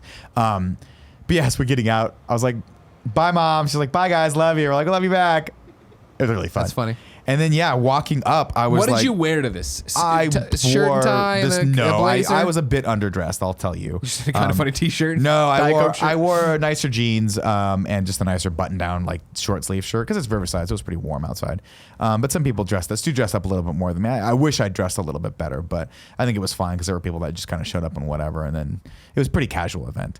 But it was weird because what I had originally, I don't know what my expectation was. My expectations for this ranged from everyone's going to freak out that I'm there because, you know, They haven't seen you in forever. we haven't seen me in forever, and like in my brain I'm like, oh, maybe people are keeping up with what I do and Sure. they find that interesting and that's Sure. going to be cool for them to like talk to me about it, ranging from that to nobody's going to recognize me, no one's going to remember who I am. And I sorry, leading into this to set the stage for somebody who hasn't kept up on everything. It was just at a random bar, right? So yeah, I think the common misconception. Hey Joe, can you grab me a like a Red Bull or something? Kind more Just water, Red Bull. too. Like sugar-free Red Bull if we have them. If not, water's fine. Yeah, I'll do Thank you, water. Joey. Sorry, the fans drying me out a little. Joey, what did you spill on your shirt? We don't. How's this happen to you every day? Joey's shirt always ends up. It starts off one color and ends up camo. No, the common misconception evidently is that I think we were misled because high schools don't officially throw these. This is not like the high school has a budget and goes, okay, everyone, this year it's the class of 1998. It's 20-year anniversary. What are we doing? This was an unsanctioned John W. Oh, sure. North High event. And it was just put together by some of my friends who just decided to self-appoint themselves as the reunion committee. Somebody's gotta do it, because right? they're the only ones that give a shit to actually see everyone. Yeah. So it ended up being the first thing that I was taken aback by was I was like, oh wait, this is not a full JW North Huskies class of 1998 900 people reunion. This is just my friends. Like these Oh, are really? yeah, these are just Oh. the people who I was like either closely associated with or loosely friends with or some of their friends, but all of us were in the same circles. So there were a few people that I was like, oh, I kind of know you. But everyone else I was like, oh, this is weird. Like this is like stepping back into my senior class and hanging out Gotcha, the same in the people little you hang out space with, in yeah. theater where we used to hang out with. So because what had happened was the people that put it together, of course, maybe consciously or subconsciously, just gravitated toward all the people they were friends with on Facebook. Yeah. And that just ended up being like, of course you're not going to. So how many people we talking then? It was probably about 70. Okay, that's yeah, great. maybe something like that. And of course, I walk up and two of my really good friends that I keep in contact with are behind the table with all the name tags on it. yeah. And they're like, who are you? And I'm like, fuck you. And we were a little late, so I popped my thing, saw that, and I was like, this is fucking crazy. Yeah, I saw you put up the Instagram post of your ID. Yeah. Or your, I guess, name badge, but it's a photo of your senior year, I assume. That or was something my like that. senior year yearbook photo. And you were, you guys can see on my your Instagram. caption was, people don't recognize me. Is that true? That's true. That's awesome. So I had quite a few people, and it was weird because you of course have to be like honest with people and be like, I don't really remember Sure, you. yeah, and then yeah. everyone was just kind of looking at each other's name tags to kind of jog their memory because you can't be expected to remember everyone from that period. You're the shadow boxer. But a lot of people looked at mine and were Thanks, like, Joe. oh my God, kind of, there it is. Well, can I bother you to get one glass of ice? Okay, you're awesome. So yeah, there were quite a few people who were like, did we go to high school? Like they thought I was someone's significant other. And then they looked at my badge and like, oh wow, like you look totally different. And I heard from a number of people, which was very flattering and very much made me feel good, where they were like, usually people gain weight after high school. You decided to do the opposite. Yeah. And I was like very flattered by that. And that was really cool. But the thing that really took me aback was I had it in my brain because of our world, because we're so Successful. well, we're just amazing. Good looking. We're just awesome at everything. No, because we're so imbued and like surrounded by people in our community that are constantly giving us feedback. You kind of feel like you feel like everyone should know about what you're doing. Sure. And I was so surprised and kind of pleasantly surprised that when I started having conversations with people about what they'd done over the last 20 years, no one really knew what I was doing. Yeah. They're like, what are you up to these days? And I was like, I'm a podcaster and I run a small network with some of my friends. And they're like, oh, that sounds fun. Yeah. That was it. Yeah. I was like, oh, this is kind of interesting. And then, of course, you just go So like, back do you know into, Mark Maron? Yeah, they're like, oh, I mean, and some people in the industry kind of knew me, and some people who are a little bit more social media savvy, Sure. kind of Had an followed idea me. that you were doing something But weird the thing and is, knew a guy named Johnny Ace. Yeah, I forget that I don't post on Facebook. Yeah. And everyone lives on Facebook. Yeah. Very few people in that circle are really on Twitter or Instagram. Yeah. And so I'm like, oh, I should probably start syndicating this stuff out to Instagram if I want everyone else to know what's going on, because you kind of have to be your own cheerleader. But very, very quickly, I walked up and I was just like so happy to see every single person. Yeah. Every single person. People that even I barely knew in high school. I was like, that's fucking great. Like, we're all alive and we're all doing well. And this is so amazing. And like, the event was lovely. It was three hours long. And then we had an after party afterward. I managed to, in that time, talk everyone's ear off. Yeah, of course. And see what happened in their lives. People are doing very, very well. It was funny because I think it was someone here was like, are you doing good compared to everyone? And I'm like, no, because I forgot my class was, not only do they were all the AP kids, we were also the IB kids. We were the International Baccalaureate kids. Like, What's that even mean? advanced placement was you would take courses that were almost college level courses and they would count for more points. Oh, but you call it international. So there's two. There's that, which allowed you to have, an A was worth 5 points instead of 4. Okay. So you could technically get a 4.5, I think was like Oh the best grade yeah. We whenever. had honors classes where you get above a 4. Yeah, Oh, so that's that. But we I also didn't, had don't worry. the International Baccalaureate program, which was, and I think I'm remembering this correctly, but essentially another program on top of AP where you could take harder classes. They were equal to AP classes, but they counted toward college credit. And then they also counted toward like basically an AP program for like international. So if you wanted to go to like Oxford, it would get you into that a little bit more. And you had to like test, you had to do IB tests. and like AP tests at the end. So like you have to do these extra things to get. It's all stuff that I failed miserably at and I shouldn't have done. Sure. But yeah, long story short is I'm like, so you're all super smart. They're like, what are you doing? And I was like, I'm a podcaster. I do this cool thing. I get to work with my friends every day. It's not really like work, but I swear to God, like, What do you do? And you're like, what and do I you was do? like, what do you do? I'm a NASA. pediatric surgeon, and my husband is a finance manager for Google. Yeah. And I'm like, all right. I'm like, okay, cool. Good Hey, job, what are you up guys. to these days? Doctor. Yeah. Oh, okay. What about you? Lawyer. Okay, well, shit. They There all goes look at that you, weird they're like, man, fantasy you got of something being the exciting. superstar. You know what I Yeah. mean? But it was fun. It was actually, it was just very much more down to earth than I thought it was going to be. That's awesome. And it was capped nicely by obviously being able to hang out with Stu and my friend Scott and seeing my friend Maury and some of the guys that I was really close with.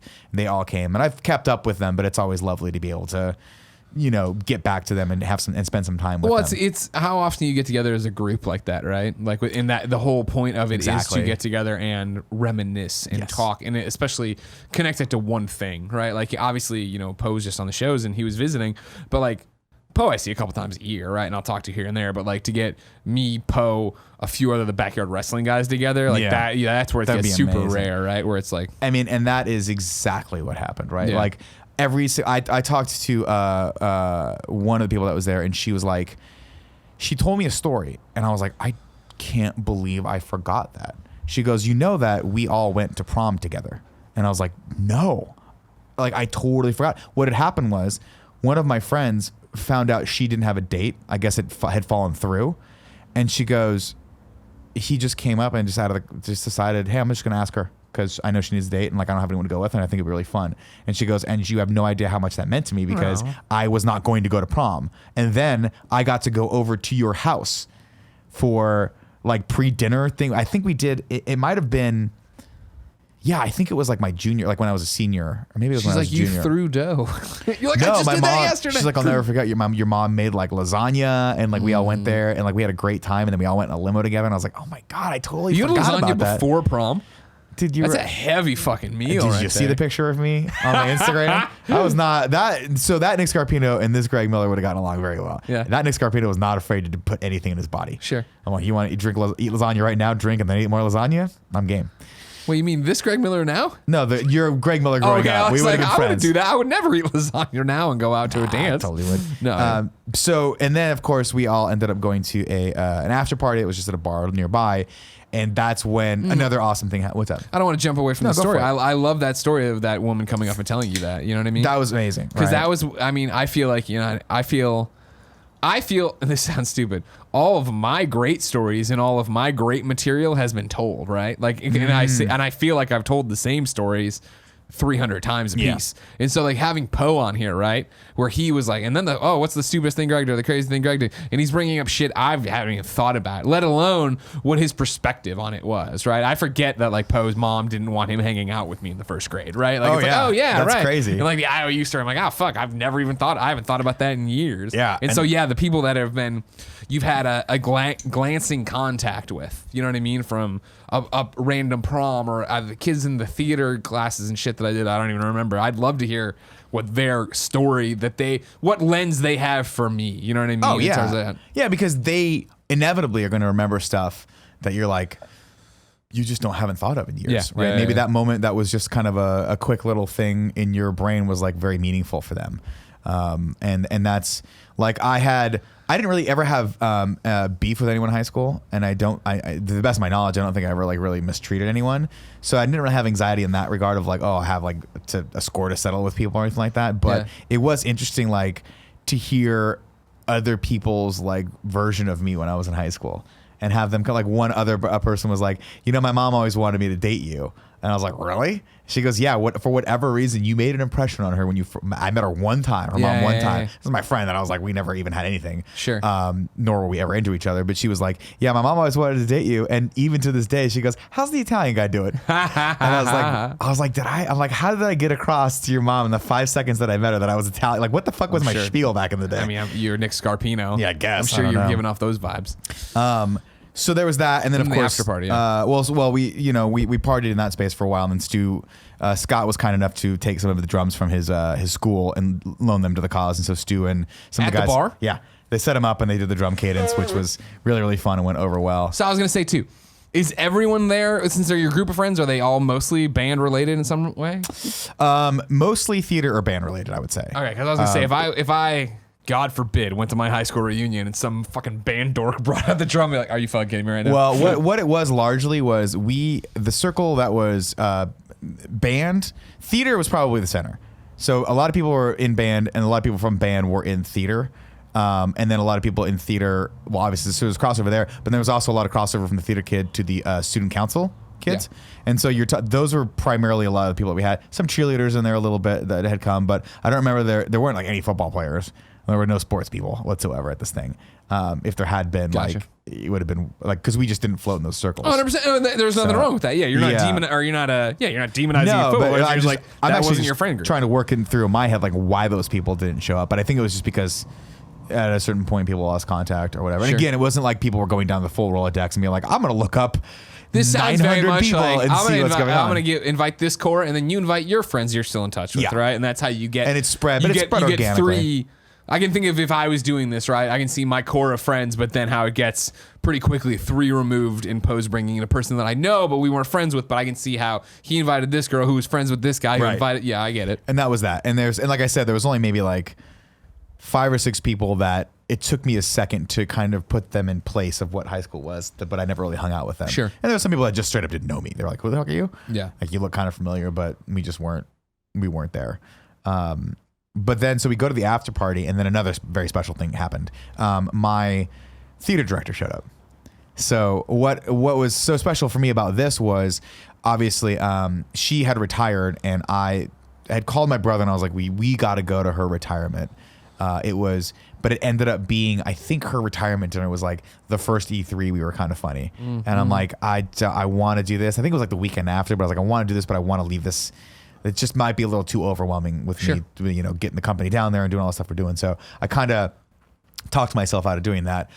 So I haven't seen her in a really long time, and she came by, and I was like, I'm going to buy you a beer, and I'm a little drunk, but I'm going to sit here and I'm going to tell you exactly what you meant to me. Aww. And I was like, you don't understand. Like, between her and my band director, they were probably the 2 most influential teachers I've ever had. Yeah. My band director was a little bit more stern, and he was a little more straightforward. She was a little bit more like kind of a little bit more inspirational, and a little bit more like, well, not everything's do or die.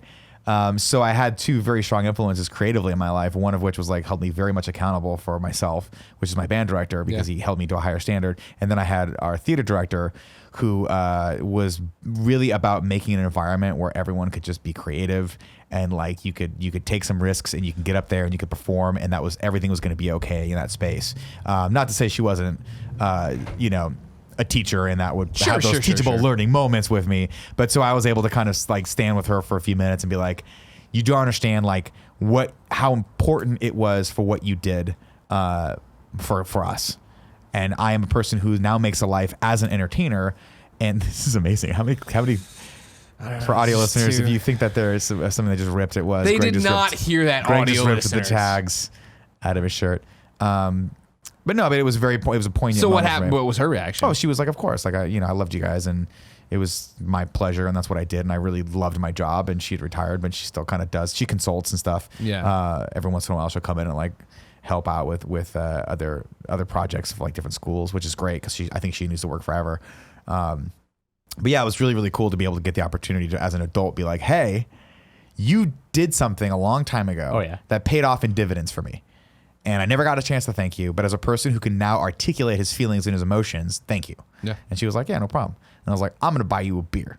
And then I'd buy like 4 beers. And she was like, you got to stop buying me beers. I don't drink beer. I was drunk. Yeah, I was. Please stop. Yeah, it was fun. I hope I didn't embarrass myself, but I don't think I did. I think it was, that sounds great, fun. dude. And that's important. I'm glad you got that moment. Yeah. And then I hit, of course, the Nick Scarpino wall, where I was like, oh, I've had way too much to drink, and I am not in a good place. How many times did you tell Stu, get on my level? Oh, no. First off, you don't have to tell Stu to get on your level. I want to party with Stu. You would love to party with Stu. Stu, you're gonna have to fight to get on his level. But yeah, so me and a few friends just jumped in an Uber, and they went to Del Taco, but I was so sick of that. You know how I have that thing where if I drink too much, I hit that point where it goes from happy drunk to you're going to throw up, and this is a hangover. Yeah, you turn a corner. Oh, I turn that corner especially because like you're no longer in drinking shape. No. You rarely drink, and so when you do that, let's get on your level. something special's happening. Yeah. And To you be gotta fair, careful. though, I don't know what chemical was coursing through my veins at RTX, but I hit that shit hard for 3 days. Yeah. And I was like, we're monstering through this. That did not happen here. No. And so the guys went to Del Taco, and I was like, I want Del Taco so bad right now, but if I even smell that, I'm throwing up in this Uber. Went home and then kicked myself because I looked at my flight info and it was 9 o'clock in the morning. I was like, what a fucking idiot. You're an idiot. How late is it? Like 1 o'clock to It's midnight? 2 o'clock by the time I get home. Yeah, it's easily. And I'm not going to sleep. I'm going to toss and turn and hope I don't throw up on my old bed. That'd be awesome. Oh, God. There My you mom go. would never let me There hear you the go, end of that. Elena. But yeah, and then I got to spend, of course, some time with my folks, and that was always lovely. Yeah. Just that, like, it's always nice, and I'm always reminded, like, oh, I can. When you come down, it's probably better to come down for no reason and just spend the extra day with them when there's nothing going on. Sure. Because Rather than the holiday rush. Yeah, the holidays are always like a little stressful for everyone, Yeah. and I think the temper levels are a little bit higher than they would be. Patience levels are a little lower. Sure. So that was cool. That was really fun. That sounds awesome. Yeah, it was really great. So does this make you regret more not going to your 10-year? Yeah, 100%. Because was the 10-year the same idea? The 10-year, and I remember correctly, wasn't a 10-year.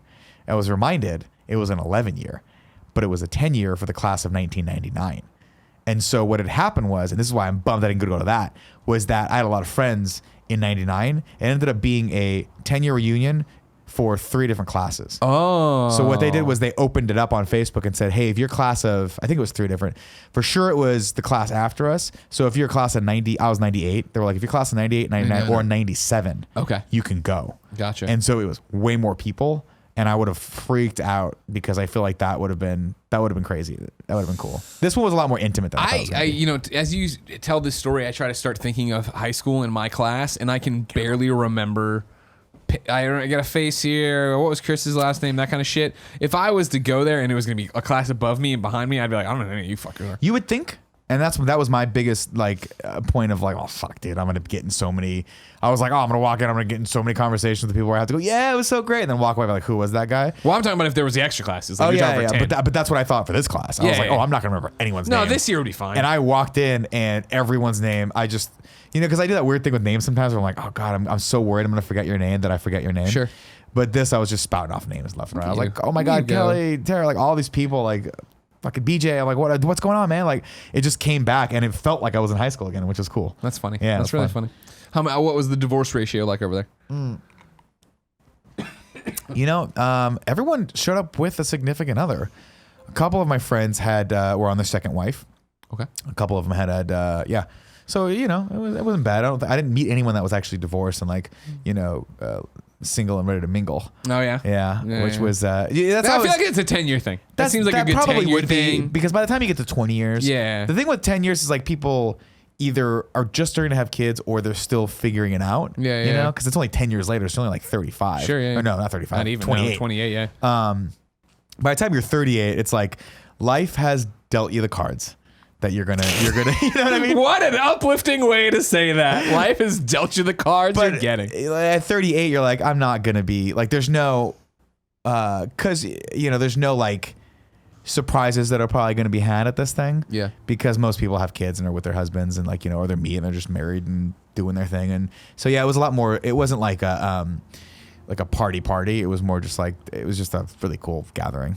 Awesome. Although I think someone did end up, I heard a story that someone someone ended up giving a blowjob to someone on the dance floor for the after party. And I was like, I didn't see that. Jesus.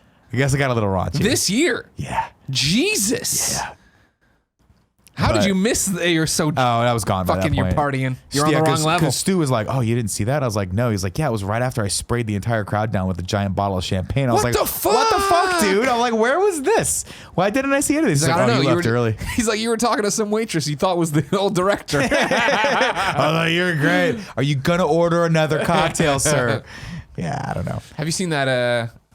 It's old as shit now, but it's a drunk girl at a club, and the guy's filming her, and she's trying to order all these drinks, and she's like, "I want to spin it up," and he's like, "What? I want to spin it," and then finally it's just like, "This is the DJ booth. the bar's over there." Yeah, we had a few people like that. That was fun. Yeah. Yeah. Well, I'm glad you had such a good time. It was fun. That sounds like a really good time. It sounds again like a movie. It is. I started kicking around ideas, obviously, for like, because my brain likes to go to like, oh, what would the story be What would about? this one, yeah. And obviously, the closest analog to it, aside from being a contract serial killer, is of course Gross Point Blank, where he has to go back and he has this experience. But it's so funny because you could tell that whoever wrote that was like, I went to a reunion, and this is what it was like, where it was like I even had a friend pick me up in a car that was fast, and we drove around like assholes together, just like Jeremy Piven picked up John Cusack in Gross Point Blank, and it was super fun. And I'm actually regretting now not having gone to the homecoming game. Like I wish I should have flown in earlier. Did a lot of people do that? Yeah, a lot of people did, and it would have been cool because the marching band played there, and I could have seen them one more time, which would have been cool. I guess I could go any I was year. gonna say you can still see them. It's not like But seeing them with my class, with the guys that I was in band with, and like being in the stands. Well, do you not think there'll be a 30-year? When did reunions really stop? I was like, oh, they don't. My parents just went to like their 50th high school reunion or something like that. Wow. I mean, not quite as many people there as in the prior years, Clock's but you know. But no, I told them, I was like, listen, this is freaking awesome, and if you guys need any encouragement for this, I would totally do a 25-year. Like, we don't have to do this in every decade. Like, we should get together. And I was like, because the guys, the team that put it together, my friend Fabian, my friend Megan, like kudos to them, and all the people that helped out with it, did a great job of like doing what you need to do to get people committed, which is throw a ticketed event. And when they show up, have like open bar and food and make it a thing that people feel like this is special. And I was like, just so you know, though, you could just do a Facebook invite and we all show up at a bar. Like, you guys don't have to put yourself out for a 25. Like, I would just totally come down I'd fly down and just hang out with you guys for a night again. Like, that could be fun. Yeah, no, that'd be one way to do it for sure. But it's kind of nice that it's special in every 10 years. Yeah, the milestones. I'm looking at my high school page here, and then I saw they were distinguished alumni, and I'm like, wait a second. Bull it's fucking like shit. They gotta like induct you or some shit here. And then We'll have to work on that. These individuals must best exemplify the ideals and spirit of the school. Well, that's not gonna be, and serve as role models. Hey, we make paint can in a pumpkin head. We engender tolerance and encouraging one another and I could positivity on the definitely internet. spin why you should care about. I'm telling you, pull up a name there. Let's talk. Let me tell you. See, look, they're charging, who right? do we My got? high school's Who do we got? charging you. Class 2000 but reunion, $30. your high school is putting it on though. Oh yeah. See, my high school doesn't do that. See, if I had that, I'd be like, oh, that's great. See, they're doing it different places. Class of 2003 here is doing it at the Funway in Batavia. What class? What year are you? Oh, 01. 2001, Dude, baby. you got to go to yours. Fuck no. Never. Why not? I hate high school. I hated high school. You might be surprised. Nope. 35, dude. We got to give up that shit. I hate that crap of like, you'll be surprised what changes. But to be fair, like this was a very like good point in my life where I was like, wow, this was really cool. It was really cool to revisit and just celebrate, a moment in all of our lives and currently where we all are right now. So you might get more out of it. It might be very cathartic for you. You never know. You might come back and be like, you know what, guys, I'm more mellow now.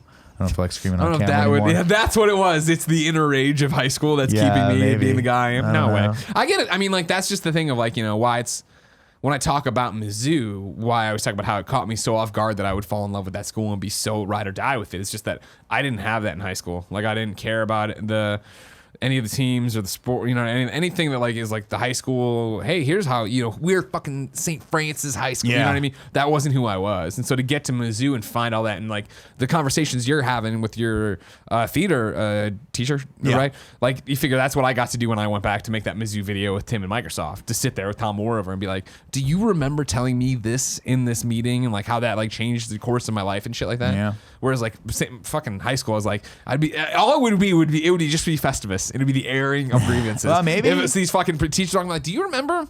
Like, you were like fucking 25, 26, and you were our teacher, and you were such an asshole. Yeah. You thought you knew everything. You were flirting with me. What are you doing? You were a monster. I hate you. God, hey, you. Do you remember when you tried to get me expelled? Fuck you. You know what I mean?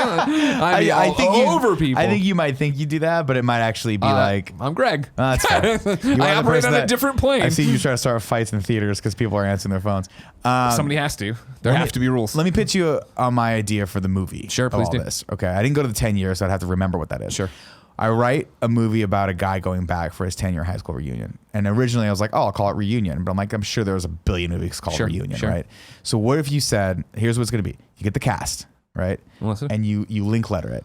You go, the first one's going to be called 10 Years Later. Oh, I like Okay? what you're doing. Then the second one, you film 10 years later, and it's called 20 Years Later. That's really good. And you just you see how many you can do before the cast, see how they iterate, but revisit it every 10 years. I do like that. I do like that a lot. That'd be really cool. That'd be really, really fun. I mean, that was the funny thing of American Reunion, the American Pie reunion. First off, was an 11-year high school reunion. Look, man, it's which I was like, Hollywood, okay? nobody fucking does that. And then you're telling me Mine about was how- 11 Yeah, year, exactly. yeah. I was like, oh fuck, that's weird. I think what happened was it was like, oh shit, we missed ours, and then my friends were like, well, someone's got to do something about this, and they did it.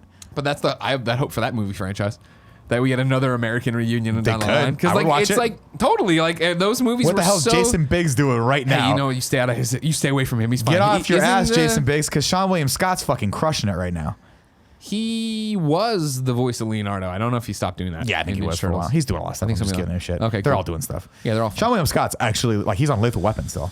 Yeah, but now Damon Wayans is in that No film. one cares. Let's Or put that someone movie, else that in. TV show. Yeah, did you hear about that? Yeah, he's like, literally too I'm old for this literally shit. too old for yeah, this shit. It's fucking hilarious. But now are they gonna recast him too? Like, what's the plan for that? No idea. That show's a mess. That shit is a mess. Yeah. Because he actually, I think if I'm not mistaken, he was one of the outspoken people of getting the other guy kicked off because he was an asshole. And now Damon Wayans is leaving, and Sean William Scott's like, can I get a fucking Can I break? just get a Can I fucking get? job I did that sticks Goon around? 1 and Goon 2, and nobody cared about those movies. People How cared dare about you? Goon. People liked Goon.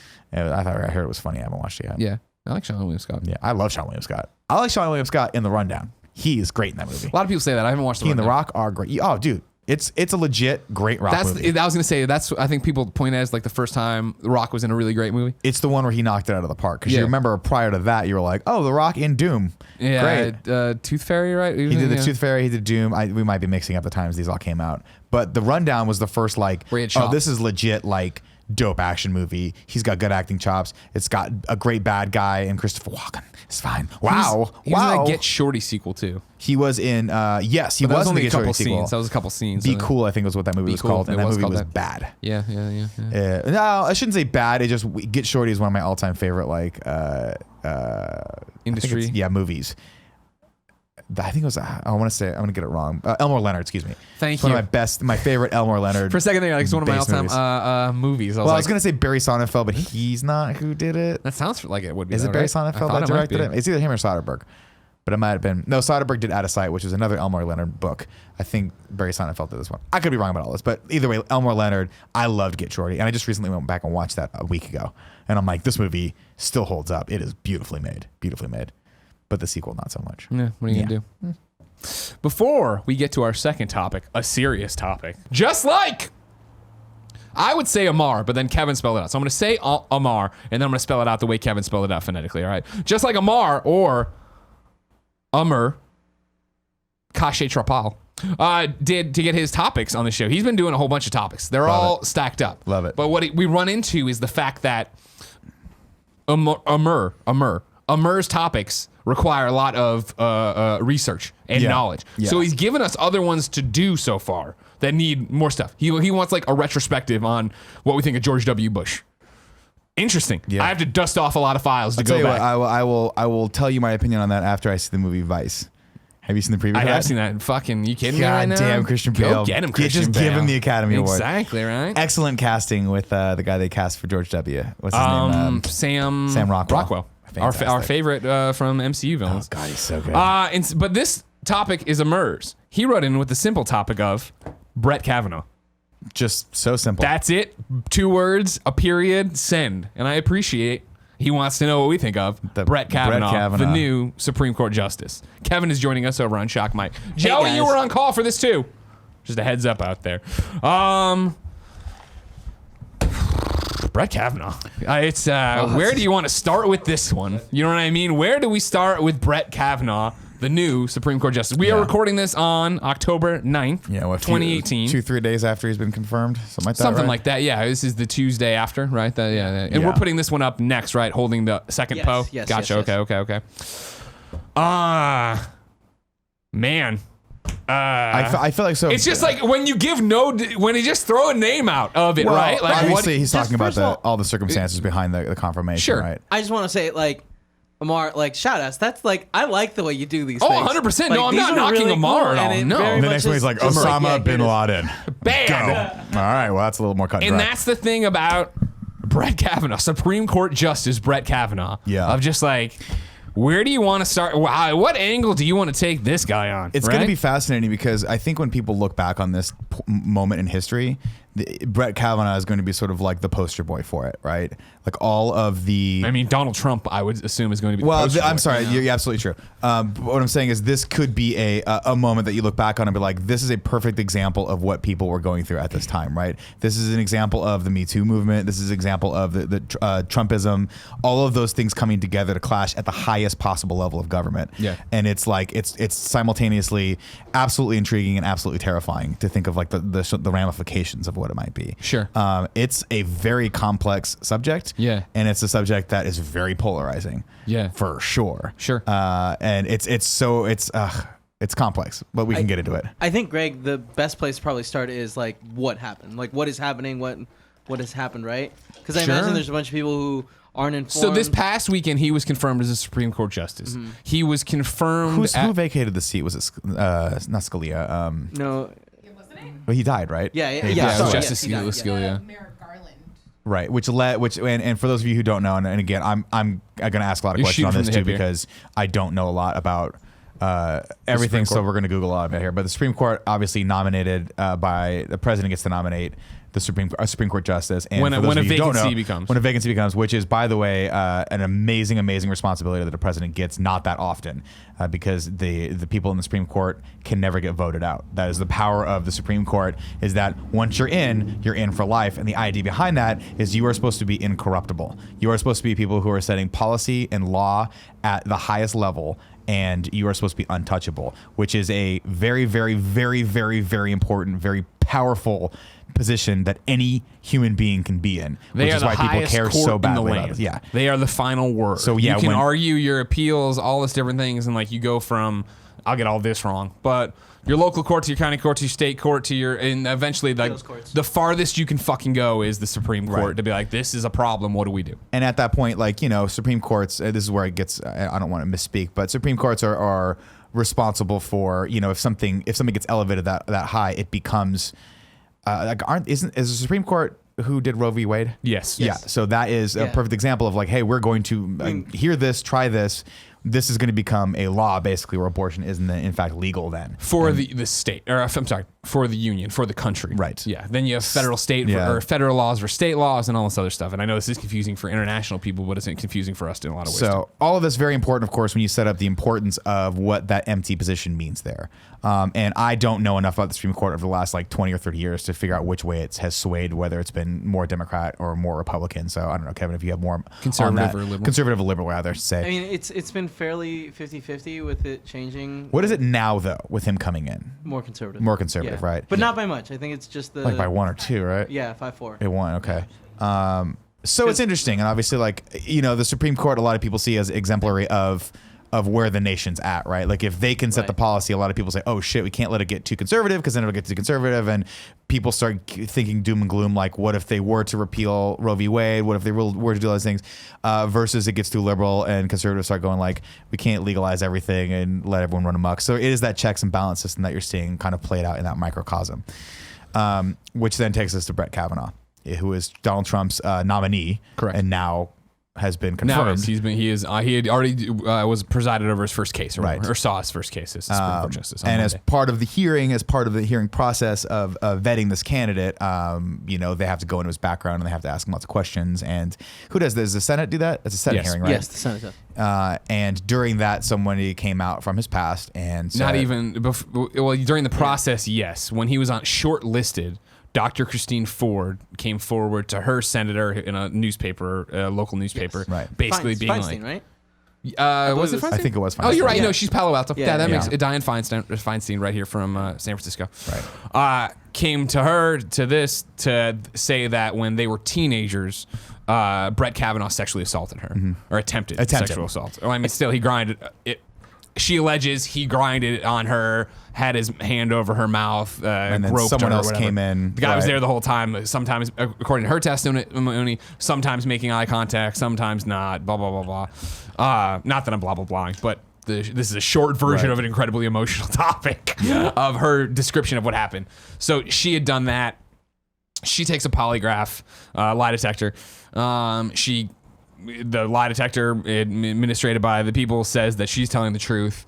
It continues to escalate, become a talking point, become people as usual in our two-party system, very screaming at politicized. each other about it, tearing each other apart over this shit. Finally, they force the hand of, if you're going to do this, you have to do it by... What, it was like a Monday. She was like, Well, Friday. yeah, They're like, yeah, you got but to it's testify like- by Monday. And she's like, I'm not really ready for that, right? Yeah, like, but you she gotta do does. it. She sucks it up and she goes She in did to it. testify in front of this whole thing, and it's basically her versus Kavanaugh and different testimonies or whatever. Her coming in to tell her story, Kavanaugh coming in to tell his, and then, you know, it is just a fucking shit show from there. This whole thing is just described as that, a shit show. Yeah. A pandering party line, not listening to each other, let alone listening to her. Both parties hearing what they want to hear, need to hear. The Republicans on the Senate committee bringing in, you know, of course, there's no female Republican on this thing to do this, right? Yeah, it was like all white guys. Or is there one that they just don't want to put it on? They hire a third party female to actually ask their questions to Dr. Ford so that they don't have this weird power dynamic. And this is all like what people are playing, are saying and commentating and goes on. Mitchell, I think was her name. She now. tells this in this you know, horrifying story of being Very emotional, you know, like Oh, yeah. powerful. Yeah, powerful. Yeah, right. Because I, it's that thing of personally, I would say they're both emotional. Different kind of Kavanaugh's emotions, yeah. emotions are fucking at surface level of like, Yeah. He was extremely composed. he's ready to pop. She's composed. She's holding it together. She tears up, and I mean, you know, as I would too, talking about being sexually assaulted or whatever, or allegedly sexually assaulted. You know what I mean? She tells her stories. Everybody asks questions to her. Eventually, then Kavanaugh comes out and gives a meandering speech in the beginning that didn't make much sense, where he's already getting choked up. Eventually goes in, asks questions, very defensive, very this, well, you know, combative and stuff like that. I'm summarizing a whole bunch here. It moves on. The Senate starts talking to each other about it. Again, it's parties. There's backdoor meetings. No one knows what's happening. Are they going to vote for him? Are they not going to vote for him? It goes from... Yeah, I mean, even Fox News is putting up a thing of like, it did not look good. This is horrible. To other people like, no, he redeemed himself and did this thing. Eventually, it comes down in some way that they get a swing vote from the Republicans at the time, but it's like got a condition that they want the FBI to continue investigating. Yeah, that's a big component of this too, which was that people were calling for an FBI investigation, Which they into got. this. Yeah, they got But it. people then- are saying, Giant book. Like, how many pages did you I don't read that remember in? off the top of my head. I think I saw someone that was like 800 pages or something. What was the conclusion of the investigation, though? I don't Do we know. So many stipulations to things that they could and could not do within the investigation, that it wasn't Because necessarily. didn't Trump have to order the investigation though? Wasn't and at one point when people like, why aren't you endorsing an investigation? And he's like, I just don't. well, I don't think he had to order. I think it's just, why aren't you endorsing? Which Yeah. is something Maybe they that was what it asked. is. I thought he could Kavanaugh have at the called for Senate one, hearing though. too, of like, if you're innocent, why wouldn't you want this or something to that Right. effect? Whatever. People are arguing that the FBI didn't talk to people. Old classmates are coming out to say that what he said in front of you was perjury because he did not. I know for a fact he didn't do that, but the FBI won't return my calls. All this stuff's happening. But just to be clear, like when the original accusation or the claims came out, there were a lot of people from his graduating class, a lot of women that had reached out Yep. and been like, "No, like I was a know great him. guy. This isn't the guy that Yeah. I know." So there was a lot of that back and forth from both sides. Well, were 100%. there were other women that came forward as well, right? Or was it just there was four? one other woman. I thought as there far was as I two, know. wasn't Or there? was there two? I thought it was two. Hold on. Could be wrong. I only heard one, but I was in Hawaii for part of this time. Yeah. It was, yeah. Remember, it was Dr. Ford, Deborah Ramirez, and then Julie Swetnick. And the Swetnick thing is the one where when Senator Feinstein asked him about it, he's like, "That's a farce." It doesn't even, you know. And she's like, "Do you want to say anything else about it?" He's like, "No," and like gets a laugh out of the room or whatever. Now, okay, so let's just. I'm trying the best to give you what really happened. Yeah. As from my first off patchwork knowledge of it in the fucking media 'cause shotgun this all blast of all happened this shit pretty quickly and and there were I a lot also of moving not parts. totally like unbiased to an extent. This happens, it all happens, blah blah blah blah. One Republican senator, I forget, is like the final one. Is like, I'm gonna endorse Kavanaugh, so that's enough. They get the votes, they get it through. There's protests all over the place. She's get like torn apart in the media. I forget her name. I have to look it up. I like that. Kevin's eyes went wide and shook his head. No. Collins? Yes, that sounds right. Senator Collins, right? Yeah. Anyways, it's a shit show. They vote. You know, Mike Pence calls for the vote as what's the vice president? I know, but like leader, Senate, House leader. No, he's the president of the Senate. Right. Yeah. And so they do it. They vote him in. Everybody's fucking pissed off. He's the dude. So now you have a very horrible recap with facts I'm sure wrong and all these different things, but you got the base judgment of it. Here's not what I know. Here's my perception. Brett Kavanaugh really comes off like an asshole. And I don't know what happened with him and Dr. Ford, right? I am very much in the camp of I believe women. And I know that's a blanket statement. That's all sorts of stuff, right? But like I looked into it, right? Because it's something I kicked around. A 2014 study, one of the largest of its kind, analyzed LAPD police data and estimated the rate of false rape reports among cases reported to the LAPD in 2008 was 4.5%. A 2017 study used FBI data over the 5-year period from 2006 to 2010 included that approximately 5% of the allegations of rape were deemed false or baseless during that period. A 2016 meta-analysis of 7 studies addressing the same question estimated 5.2% of rape allegations were false.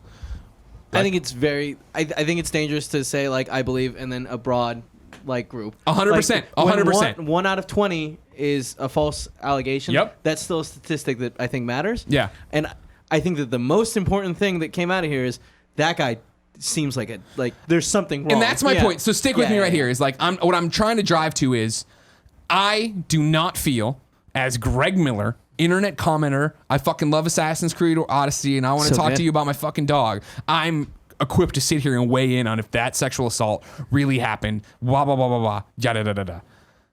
I think that my interpretation of watching those hearings, of reading the stuff, he doesn't present himself well. He comes off angry in these... He definitely let the stress of what was happening in those current circumstances get the better of him, right. Which begs the question, what happens when you have to make a really important decision that can basically affect 318 million Americans? Exactly. That is the crux of what we're talking about here, right? Which is this person suited... Well, I mean, you could broaden it out and be like, is any person suited for that? But we have chosen to elect these people who can do this. Does this guy belong on a place where we expect him to weigh everything evenly and objectively and make the right call? Yep. And for a guy who presented himself at a court hearing, an official hearing like this, I'm not inclined to be like, yeah, that guy's my guy. You know, that guy's the guy who's going to do that. I agree. And here's where and this is going to sound terrible. You all know me, I hope, well enough what I'm doing here. I want to try to get away from the hearings as fast as possible. Because I think there's definitely another side of the coin to that is legitimate. If I'm Greg Miller and I'm running for whatever, or somehow they're fucking looking at me at Supreme Court, and someone pops up to be like, you sexually assaulted me. And I'm like, I know that's a lie, right? Mm-hmm. I mean, again, as a public speaker for years, I feel like I get out there and not lose my shit in front of everyone watching me. But here's my biggest problem Lay it on me. with what like I feel like you're about to say, which is like those moments are extreme, and if someone loses their shit, that's more understandable. I'm not saying it's yeah, go ahead, sorry. We're not fighting each other. Okay. I just want to make sure that like the man is a judge. Yep. Like right now, sure. Or for the last I think 20 years or something. Sure. He's been a judge. That might be wrong. I'll look it up. I got his page up, and I knew we were gonna have a lot of questions.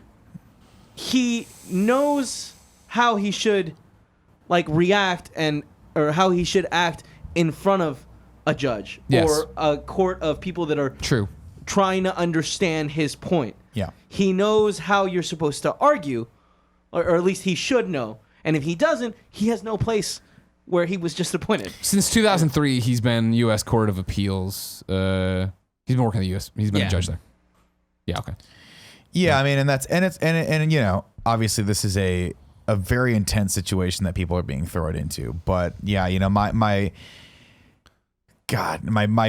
brain is just like it's blown away by this. I'm like, this guy needs to be able to deal with these pressures better. Yes, he 100%. needs to be able to do that, and he's not. And so taking out the actual accusations, I mean, I think there's a very valid case to be made of like you've had trial by fire and you lost. Exactly. Like, you didn't work. are coming. You look like an asshole. I don't know who you are in your private life. I don't know shit about you. I know the way you're talking to senators. I know that after he fucking went in on Feinstein, they took a break and he came back. Or not Feinstein. The other female Democratic senator, where she was like, my father. Sorry. I don't remember. The one where she is like, my dad's an alcoholic, blah, blah, and he was like, well, do you have a drinking problem? Da, da, da. And it's that thing of he is flippantly responding and shooting from the hip without thinking of talking, and not, he knows all eyes are on him. He knows how fucked up this all is, right? And there's a way to sit there and be like, hey, everybody, I'm super angry and I'm on it because I'm being falsely accused, but I'm going to treat you all with the respect you deserve as well. And don't get me wrong, I understand that, let's say, from his shoes, the Republican side, no one's treating him with that respect. And this is the same problem with fucking politics, or not even politics, with America right now, is that no one is willing to be the bigger fucking person. Yeah. No one is willing to fucking just stand there and be like, I can take it. Go ahead. I'm the president of the United States. You can fucking talk shit to me, and you can vent on me, and I can sit here and I can take it, and I can be a rational person and not tweet at 2 in the fucking morning about some nonsense. Yeah, you would also expect someone who is a judge to understand the concept of due process and be able to have patience with that. Now, again, like I can, in an attempt to understand his mindset, you are getting elevated to probably what I have to imagine has been a lifelong goal. At this point, and out of seemingly, if you really don't have the perspective that you did something wrong, somebody comes out and says you did something, and it can look like a political attack. And so I understand that you would be frustrated, but that is the nature of this level of the game, right? Like, you are going to have people who don't want you to be in power, and you need to be able to deal with that in a manner, especially when there are television cameras on, that is going to instill confidence in your ability to do that. So that I think is one of the disappointing elements of this. The other is that apparently there were more allegations that just apparently have they been. I mean, this is where I start to lose a little bit of the information. I was like, have they been vetted? Is the FBI looking into those at all, or is the case done? The investigation's closed now, right? That's and that's what Cory Booker was talking about, Democratic senator from New Orleans, right? He was the former. You're not with me on this one? I'm looking at this. Cory Booker. Give me a Google on Cory Booker so I know where Democratic. Yeah, what he is. His whole thing. Colorado, thank you. Oh, that's Cory Gardner. I'm sorry. I'll do myself. I got it. No, you sure? Because you just control effing inside an article that I'm not sure if it mentions Cory Booker. He was talking about that if at midterms Dems win it back, they're gonna They're gonna look into impeachment, or they're gonna look into going after this. Yeah, Cory Booker is a senator for New Jersey, Democrat for New Jersey. Okay, thank you. That makes sense. They're gonna look back into this, and so it's like it's not over, but it's kind of over. But then it's also this thing, and it's a lifelong appointment, and it's all this fucking shit, and it's. Let's put it this way: if they haven't figured out how to impeach Trump by now, they're not gonna spend a lot of time and resources impeaching someone at the Supreme Court. But I mean, but this is the flip of it, right? That if they got the Senate back, if the midterms sway it back to it is a more liberal Senate and Congress, then that's a different side, right? In terms of impeachment and going for all this stuff. Yeah, well, I mean, we get a little into the weeds too, but you're like the whole concept is these people are supposed to be sort of on some level of an unimpeachability. So I don't know how that works. I think that there is a process. Oh, I'm sure there is. Sure, I mean, someone's because they get that, It's they just don't get God status. And it's like, will it happen? It's supposed to be hard to not. take them out of No, office. this is all done. It's the same thing with Trump. Or no, Trump's done. This is how it is. Strap the fuck in and wait. It's really it's difficult because my perspective on this issue is going to be different than, say, like my wife's perspective on the issue, right? And so I've seen a lot of criticism. I've seen a lot of both sides of people who kind of are arguing different points of it. And I would just say, like, just be aware of, first off, be aware of everyone's perspective on this, because this is going to affect a lot of people differently. But the thing that is breaking my heart on this is that, there have been times again when I've seen people in my life that I really love and trust who look at this and say, this is just yet another example of our society not really saying that they respect us. 100%. And that sucks, right? Yes. I don't like that my wife has to live in a world where she feels that the governing body for all intents and purposes, doesn't give a shit about her. Now, I know I'm painting in broad strokes, and I know that there are a lot of people out there that are good, like, in politics for the betterment of people, and that there is a fight that needs to be had still. But, you hear a lot, like I think people, especially guys, you know, feel like there's some sort of attack happening, and I'm like, it's not necessarily about that. It's more about, you know, really looking at these people who we're trying to elevate and expecting them to be perfect human beings, and then when they fall short of it, just like, it's okay, it's fine, like that was a long time ago. And it's like, well, I don't know if that's necessarily like something that we should be giving a pass to. Like, as far as I'm concerned, there's two perspectives on this, right? There's the perspective of, did he do it? And if he did do it, how long ago? You know, you always hear this argument of like, well, how long ago is someone supposed to be accountable for their actions, right? Like, if it was 30 or 40 years ago, are they supposed to be accountable for that? My personal perspective is, I'm like, yeah, I think they are, right? Like, I think I know that you were a different person in high school and that you did things in high school that maybe you didn't have the correct perspective on. Yeah, but like, you still did them. Yeah, Right. This is the crux of, I think, what we talk about all the time on Kind of Funny. We're taking it to a much darker place and a much higher level, right? But it is, and the thing of, yes, we've all done stupid fucking shit growing up that we regret and we are sorry for, and I'd like to think we apologize for and talk about it, and we own that experience and come out and say this, that, and the other, right? Yeah. Like, I understand, like, if Kavanaugh did this, of course he's not going to be like, whoa, right? He's saying what's the statute of limitations on it being a different person. Yes, that is a complicated issue, and it starts with him going, yeah, I did do that. I was drunk and I was stupid at a party and I've regretted it and I've apologized to her and I feel horrible. And like, none of that's happened.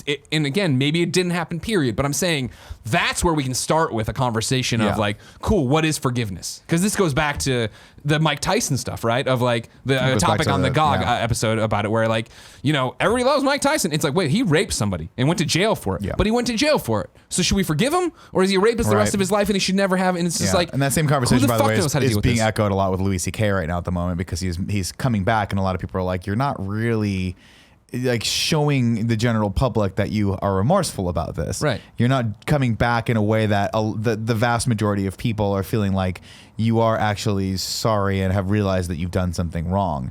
And I hear time and time again, like, there has to be space for us to forgive people, and I 100% agree. But you have to own up you were wrong. Well, that's my thing, is if I ever did anything wrong, like, I would want people to forgive me. I would want to find a way back to make amends for what I have done, because that's the right thing to do. I don't think anyone's perfect. People make mistakes. Yeah. You know, people do stupid things and people make mistakes and they have to pay for them, and that's just the way it goes.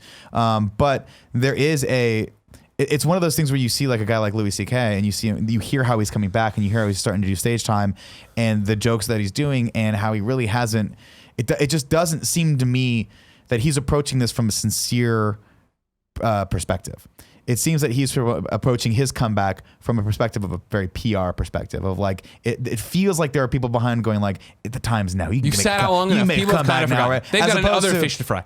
As opposed to potentially like figuring out a more organic way to make amends for what he's done. Now I know he's like lost money on it, and I know that some people have said, you know, I'm speaking. That's the extent I know about Louis C.K.'s comeback. I just know that he went back up and said some jokes that were off color. Has he done it again since that first night? Gone back up again. Okay, I haven't heard anything about that since the first night. And so, you know, it's one of those things where like, as a person who goes up on stage and talks about these things, like, you should be the better person and go up and talk about this. Like, why aren't you having this? Sure. Like, how about this, instead of shying away from it and realizing that your career, like trying to get back to where your career was, maybe we just have to take another path with this, and you're having maybe go on stage with these girls that you did this to and have a dialogue about it. Let's listen to them. What do they talk about? Sure. You know, maybe call a club and be like, I'm booking 5 shows for these people. Yeah, and I'm calling every single person I know and going, hey, hire them. Because they can't get jobs probably now. Like, people aren't going to want to work with them, and that's bullshit. And that's back to the thing here with Dr. Ford, right? Of like, in the Kavanaugh thing, when he calls out that this is like reverberations of a Clinton, like the revenge plot, it's like, I don't know what the fuck you're talking about. But it's more the thing of like, this woman, of course, is getting death threats now, and she can't go to her house right now. And it's just like, I don't think anyone came in with a giant check and was like, do this, right? Like, do you think, here, you know what I know about Anita Hill? She accused Clarence Thomas of showing his penis to her once. That woman has probably had amazing jobs, has a great education, has a wonderful family, does amazing things now. That's all I know about her, right? And I know that she fucking went to bat and lost. I'm sure Dr. Ford, who in her speech, in her speech is like, I don't want to be here. I don't want to do this. I believe her. I don't think that this was a weird thing. And so it's, or a weird, I don't think it was cash a grab, political hit. Yeah, I don't publicity. think it She's a was fucking either. doctor in Palo Because Alto. let's put it in terms of he is sitting. He just got confirmed, and she's getting death threats.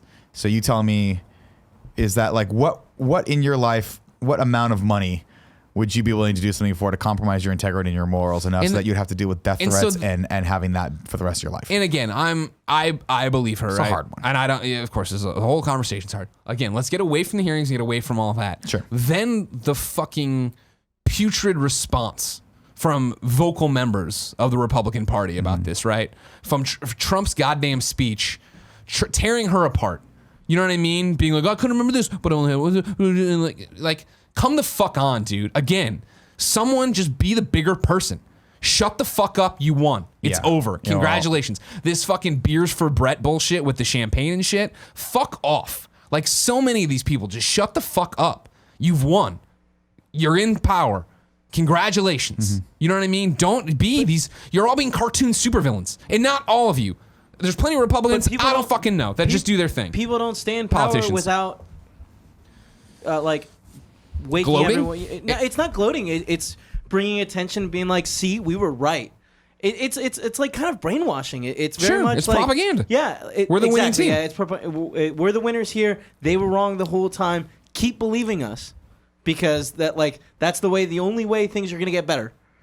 And so now it's the conversation of, well, you see everybody doing it. We're doing it right now as we talk to you. You still have time to make sure you're registered to vote for November. Go fucking make sure you're registered to vote for November. And again, I'm not saying that as someone who's clearly has liberal leaning, I assume, and the fact that I want everyone's fucking birth control covered. The fucking fact that go represent yourself. Just go out there and represent your point of view, because that's the thing I struggle with, right? And we had hints of this a couple weeks ago in the GameOverGreggy show of would you abandon the United States or whatever? Would you leave the United States, right? Is that I feel every day the country is becoming more and more not reflective of the country and what I believe in America is, right? And I sit here and I have this conversation and I'm like, oh man, would I ever leave and yada yada. I understand that on the other side right now, the winning side, where they're like, everything's going the way we want. You've had 8 years where you were like, man, I don't know what this fucking country is anymore. And so that's a weird thing for me to wrestle with. That if again we go and everybody goes to vote in November and it comes back that nope, everyone's really good with this. Everyone's really happy with how things are going. It's gonna be like, all right, like the majority spoke, I guess, and I can sit here and be vocal that I don't like that and I don't like this. Yeah, I think the thing to remember, it's the majority that votes. I know. But like, very much, this is the thing. Yeah. If the fucking past year and a half hasn't motivated the people who are like, I don't give a shit, to get out and give a shit, we're fucked. I totally agree, and I don't want to say I've given up, but it's just like people. Well, it's demoralizing, Yeah. and this is the problem too. Yeah. Of course, is what again with the constant showboating, fucking shitting all over people. And again, I don't want to say Republicans, because again, I long for the days. There's a loaded conversation, obviously, in a million different ways. I long for the days where you could just converse about politics, and you could, and I feel like it still happens. You go to a party and you don't agree on an issue and you talk it out and you're like, all right, you know what I mean? It's just that when we get to something as big as Trump, how could you support it? Back and forth, back and forth, back and forth. When I'm saying the gloating Republicans, I'm talking about very specific people. I'm mostly not even talking about the support base, the foundation of it, right? Like the Republicans I know in my life aren't fucking texting me or shitting on, you know what I mean? Like I'm talking about the people with fucking beers for Brett and all this crap. Well, the clips that you've seen. Sure, yeah, talking heads and all this shit and yada yada yada, right? Senators and stuff getting interviewed and so stuff that's being largely propagated by the social question media. is we run up to November now, have people not woken up, because are they going to get off their asses and are they going to get out there and they're going to do all this stuff, and you can't call the ball yet. You know what I mean? Did you see all this Taylor Swift stuff? Yeah. No, I did not. So she released her statement finally, and then Trump was like, I like your music 25% less. So Taylor Swift put up an Instagram post that was basically like, hey, I usually don't get political. I don't, blah, blah, and I don't want to infringe. It was this giant post that's basically like the woman running for, I forget what, in Tennessee. She's Republican. I'm not voting for her. Like, I can't back her. Basically, I can't back anybody who doesn't back equal rights for all, and she's talking about LGBTQ stuff, and she's talking about women's rights and all this jazz, right? So yeah, she put out that statement, right? Huckabee fucking went on Twitter and he's like, I'm all for Taylor Swift being political, but it just sucks that like 13-year-olds can't vote kind of thing. And I'm generalizing it, but that's pretty much the exact thing of it, right? Yes, Trump got asked about it and he's like, I like her music 25% less. I saw that quote cold on a page. Maybe it was a more jovial tone he gave or whatever. Who knows what the fuck. Doesn't matter, right? The thing about To be this... fair, that's probably the most measured response Trump's ever done to a tweet before in his life, where I was like, Still Taylor Swift, you know? I was like, that is actually kind of a clever tweet. This is making the rounds today, but of course I'll just read. I don't know where I pulled it from. Sorry. Voting registrations nationwide and in Tennessee have significantly increased just a day after singer Taylor Swift posted a rare political Instagram post. According to vote.org on Monday, nationwide, there have been 51,308 new registrations in the past 24 hours. It also saw a general spike in website traffic in the last 24 hours with 155,940 unique visitors. In the state of Tennessee, 2,811 registrations from September increased to 3,582 in October so far, and 2,144 of those were in the last 36 hours, according to the website. 2,000 plus in the last 36 hours. That's awesome. Because she made this thing up. And so that's the thing of, we're saying it, vote. She's saying about. I'll take credit for all the traffic everyone's about to get on Friday when this goes up. Yeah, definitely. But I mean, like, again, I'm not trying to turn this into a war between the Kind of Funny best friends and the YouTube comments, and I know YouTube comments can't be saved. But it's that thing is, if you don't agree, or if you don't agree with what we talk about, how we say about it, or whatever, you know what I mean? Like, totally, I get that. You just vote as well. Like, doesn't matter. I Still just go want vote. it. I just want it to be. Is this because like I look at this, and this is what I was talking about the other day, right? On the would you leave this country thing and where we all felt, right? Like, I look at all this and it just feels, and again, this is me personally, it feels like the bad guys keep winning. It feels like the bad stuff keeps happening. And my question is, again, just let me go for 1 second on this rant. Sorry, Kev. Is the fact that I get that the other side felt like the bad guys must have been winning before. And I try to put myself back into my shoes as somebody who wasn't, I mean, I try to put myself back when W was in charge. And be like, I remember being like, this is a war for oil. And I remember this, that we weren't motivated right. Did I feel this disenfranchised? Did I feel this worn down by all this shit? And then I got to stop and wonder, is it always like this for an adult? In the political scheme, was it always this bad when I was growing up? And it was fucking, Reagan, it was Bush, it was, and I mean even Obama and Clinton too. But did it always seem like we were this off the rails as a political system? I ask my mother that all the time, and she's like, it's never been this bad. No, and I think the reason, I mean, I've been alive for now since Reagan, and I think the thing that you're seeing now is that because of Trump has allowed a lot of the facade to be torn away from politics. And a lot of people are saying, "Oh, it's the worst it's ever been," and I think socially, yes, because what you're seeing is that he's allowing everyone else in the political sphere to be to let their true colors shine through. So I think what we're seeing is I don't think that you can point to an era in the last 60 years where you can point to all the politicians and be like, great people. Right. Of course. These are great people on either side. This is a job that by definition of you trying to get means you have to do whatever it takes to get, and then you have to do whatever it takes to keep. So it's going to attract a certain level of person who is willing to compromise a lot of morals and a lot of anything they stand for in order to get and stay in power. Right. But before Trump, they at least were like, we can't let people know what we really think. And now all bets are off, and we're starting to see people just respond to stuff because they can get away with it and because other people are responding to it positively. And so that's the thing that I'm most disappointed of. But I also wonder, I'm like, I wonder the long-term effects of this, because in a lot of ways we're shedding some of the facade and the superficial nature of politics for the last 70, 80 years, where now people are just like, I'm going to say whatever I want to say. And there's like power in it, and it's affecting change. In my opinion, not necessarily the best change, but you have politicians who are going out there and like weirdly telling the truth, and it's horrible truths. And people are like, all right. And it's like, whoa, it's just a weird environment for me. Like, you have the president of the United States, like talking shit to people.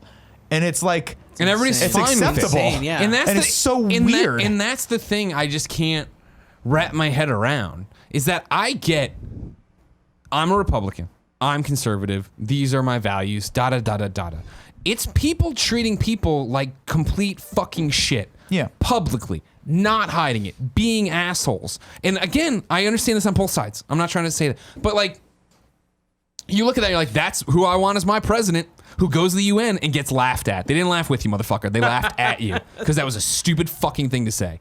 You know what I mean? Like, are you kidding me? It's this thing. It's been going around and getting escalated. This New York Times piece, that's the first one I saw. Major climate report describes a strong risk of crisis as early as 2040. Everybody see this? Mm-hmm. Like, we're already fucked. Like, a landmark report from the United Nations Scientific Panel on Climate Change paints a far more dire picture of the immediate consequences of climate change than previously thought, and says that avoiding the damage requires transforming the world economy at a speed and scale that has no documented historic precedent. The report, issued on Monday by the Intergovernmental Panel on Climate Change, a group of scientists convened by the United Nations to guide world leaders, describes a world of worsening food shortages and wildfires and a mass die-off of coral reefs as soon as 2040, a period well within the lifetime of much of the global population. The report is, quote, quite a shock and quite concerning, said Bill Hare, an author in previous IPCC reports and physicist with Climate Analysis, a nonprofit organization. We were not aware of this just a few years ago. The report was the first to be commissioned by world leaders under the Paris Agreement, the 2015 pact by nations to fight global warming. Of course, this is the same pact Trump is trying to leave. This is the same thing where they were like, if you go over your emissions, we're going to charge you something ridiculous like $77 per cubic ton or whatever they're and Trump's trying to get it, or already did, I think, get it down in America to like $4. And it's this thing of this hurdling thing of how can we sit there and look at scientists and be like, no, thank you. We don't need that information. Like, how is anyone this greedy? How is anyone this closed-minded? And like, there was a great comic on Reddit back when it was still funny about this shit, like a year and a half ago, I remember, it was like, it's just an editorial cartoon, right? Of like all the information about climate change and stuff. And it was just like, basically, yeah, but you're telling me we're going to, make the oceans cleaner. We're going to make we're going to do all this great stuff. But what if you're wrong? And it's like, the answer is, what if you're wrong about climate? The world is just a better place. Yeah. It's less polluted. It's nicer for your grandchildren that you think you fucking act like you care so much about. You know what I mean? And like the back to the gloating and shitbagging of the certain people that I can't remember. The Republican who put up the photo of the baby and is like, in a couple more months soon it'll be illegal for her to be aborted or whatever. You know what I mean? Basically saying they're going to overturn Roe v. Wade, right? And it's like, we do such a shitty job of caring for people in fucking so many situations. Like, fucking pay for birth control. It's simple. Help, teach this in schools. Why are we trying to go backwards with all this stuff? I don't get it. Yeah, I mean, basically, but at the heart of it, I think, is just this concept of like your team versus my team, right? It's the system. Exactly. And why are we like this? How can we possibly still be like this? I haven't quite figured it out, because I'll be the first person to admit that I have a lot of conservative tendencies, and like when you say that, what does that mean? I just mean like I don't believe that the government is the end all be all answer to everyone's problems. I agree with that too. I think that we have a lot of programs that if you look into, I think we probably could cut back and save a lot of money there. But I mean, I'm a walking not like, I don't know the term for it, but I have a lot of polar opposites in me, right, too, which is like I don't necessarily, I mean, I also think that we should have universal health care, right? So at the same time, I realize that saying like cutting government spending and also having universal health care is a kind of a physical impossibility, but I do believe that we have fundamentally failed every human being in this country by not offering them at least the very basic necessity of being able to walk into a hospital when they're sick and walk out not sick anymore. Yeah. I think it's absurd that like our healthcare system right now is, I don't think people realize this, especially young people, but I don't think you understand how dire our healthcare system is right now. Like first off, my personal policy has skyrocketed. So every time I do anything, I get charged like $200 or $300 for it. And we have actually decent healthcare. Secondly, people are going bankrupt if you get sick. Like the only way to really not go bankrupt is to not get sick. And that's not really a reality that we can bet on, right? I can't be like, hey guys, I got the cure for everything. Don't get it. Like you can't, you know what I mean? Like that's completely fundamentally absurd. And again, so I just think our priorities are out of whack, but it's because our system has been boiled down to these two parties that I guarantee there are Democrats who are like, I don't agree with all this shit either, but totally. I have to, because that's how you get elected and that's how you stay in power. And it's just completely absurd. Yeah, and I'm not trying to beat up on just the Republican Party. The Democrat Party is also totally fucked up too. Politics is totally fucked up. I've hated this forever, and that's why I'm a registered independent. Like, in the way of like, I want to decide as we go. But every time as we go now, it's just like, Well, fuck you, Kevin. I'm a fucking hippie. You know, and I mean that's the thing. I mean that's so sad because I bet if you talk to any single person listening to this, if you were able to sit down with everyone that's listening to this podcast and ask them about their political views, you'd hear a lot of discrepancies as far as like what the parties would tout, right? I'm sure there are plenty of people out there that are like, yeah, I agree that this is good, this is bad, and those two are on diametrically opposed positions politically.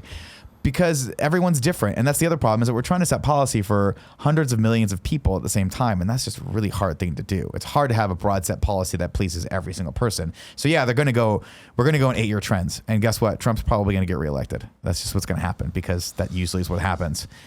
And that's, part of me says good, because then we'll just stave off disaster of him running again in 10 years.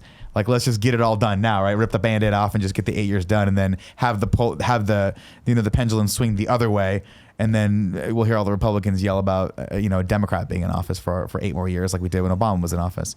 To answer your question about Bush, though, like, no, people don't look back in the same light with him because we had September 11th. And that was a big watershed moment where that galvanized our country. Oh, yeah, no. But that's a separate topic of the conversation. Yeah, I also think it's just just that, Bush. I just don't think it was like this. You know what I mean? I just don't think it was well, like this. It wasn't because we had people, they were better at selling the lies to people. Sure. Cheney was like, oh, we're going to go do this. And you're like, weapons of terrified mass of that man. destruction. I There's just won't weapons of believe what mass he says. destruction. there. Yeah. But also, and we know there we wasn't. weren't having a president that was like attacking people on Twitter. No, George W. Or mocking. Do you remember what people said was one of the reasons they wanted to vote for George W. Bush? It's the same reason they'd have They want to have a beer with him. And Yeah. that's how And that's I'll tell every you, president. You go back and look at that guy and you're like, He parties. he fucking parties. And I would like, I wasn't the biggest fan of the guy, but I was like, I see why people would like him because he's very personable, right? And at no point did he ever go on Twitter. I don't think Twitter was a thing when he was here. But he would go on and walks and rage on have people. interviews, and people would ask him questions, and he would answer and be like, "You have no idea what the fuck you're talking No, about." He doesn't. But neither does But he Trump. seemed good landlocked natured. country. He seemed Doesn't really good natured. Yeah. Give me that at least. But at least he didn't incite like he didn't seemed imbue fucking hatred dumb. like a lot of people see in Trump, right? And that's the hard thing is that the presidency is not something that I necessarily would ever want to do. That's a very difficult job to have because you have to mean so much to so many people. And inevitably, I've been alive since 1980. I've seen a lot of presidents. I've never seen one president that universally was loved by everyone. There's always people who critique because there's people that live in different circumstances. We all come from different backgrounds, different circumstances, different socioeconomic statuses. That's just the way it's going to have to be. The importance is being able to have that conversation and find some level of middle ground. And I feel like that's what you're responding to right now is that it doesn't feel like our country is everyone's cool in their jets and we're coming together to have a conversation. It feels like everyone's going to their corners and waiting for the bell to we've ring. been in our corners forever. That's the and I mean forever in a loose term now. I mean definitely in the run up to this election or to Trump's election, right? I think it goes even further than that. I think a lot of this can be, in my opinion, blamed on social media making the world smaller and therefore more people that share the same beliefs can come together and talk easier. And that's definitely that can be problematic. That's definitely something But it's also I very struggle good, with obviously. preparing for this topic, obviously. right? Where for a long time with the Kavanaugh stuff, I watched a little bit live, but was mainly seeing other reactions, and I've seen just over and over and over my circle of friends, my echo chamber, talking about this, right? And it is like, oh my God, blah, blah, blah. And I go and I watch the video, and he is emotional, and he is mad, and he is acting weird. But again, I do have to look at that other side of like, but what if I was up there? But then again, stick with me. What if I was up there? And then it is that thing of like, well, again, if I was up there, I wouldn't have been a judge for the last, at least 15 years, right? I wouldn't have been presenting myself in this area for a certain degree, right? And it's similar to the today as we record this morning on the morning show, it broke. James Gunn is being is talking with Warner Brothers about taking over Suicide Squad, right? He's writing it and being eyed to direct as of recording. Oh, that's the latest update? Yeah, he's. I thought IO9 was like they're in talks about it. They're talking to him about writing it, and they're theorizing that they're like, okay. maybe he'll direct it also. That's so sad that he'd have to deal with all the baggage. He's going to regret it. He's going to retcon it. It's going to be great. Anyways, before we get too off track, I put up the tweet of like, fuck yes, awesome, I can't wait kind of thing. You know what I mean? And I was kind of shocked to see, again, echo chamber, I guess, and I'm sure we'll get a whole bunch of feedback on this episode.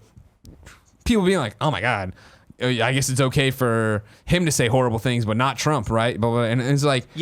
Yes, it's okay for a director to say horrible things and not the president of your country. I'll do you one better. No, don't get me wrong. I agree with what you just said. In this fact, it's okay for a director, whatever it was, 10, 15 years ago to say something when he was early 30s. Trying to be You know what I mean? controversial. He's fucking he's a trauma director, and those films are a whole different thing.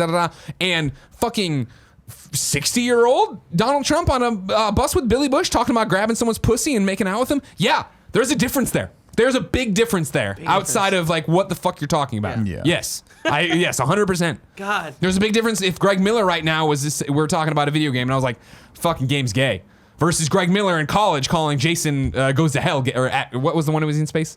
Jason X. Jason X being gay.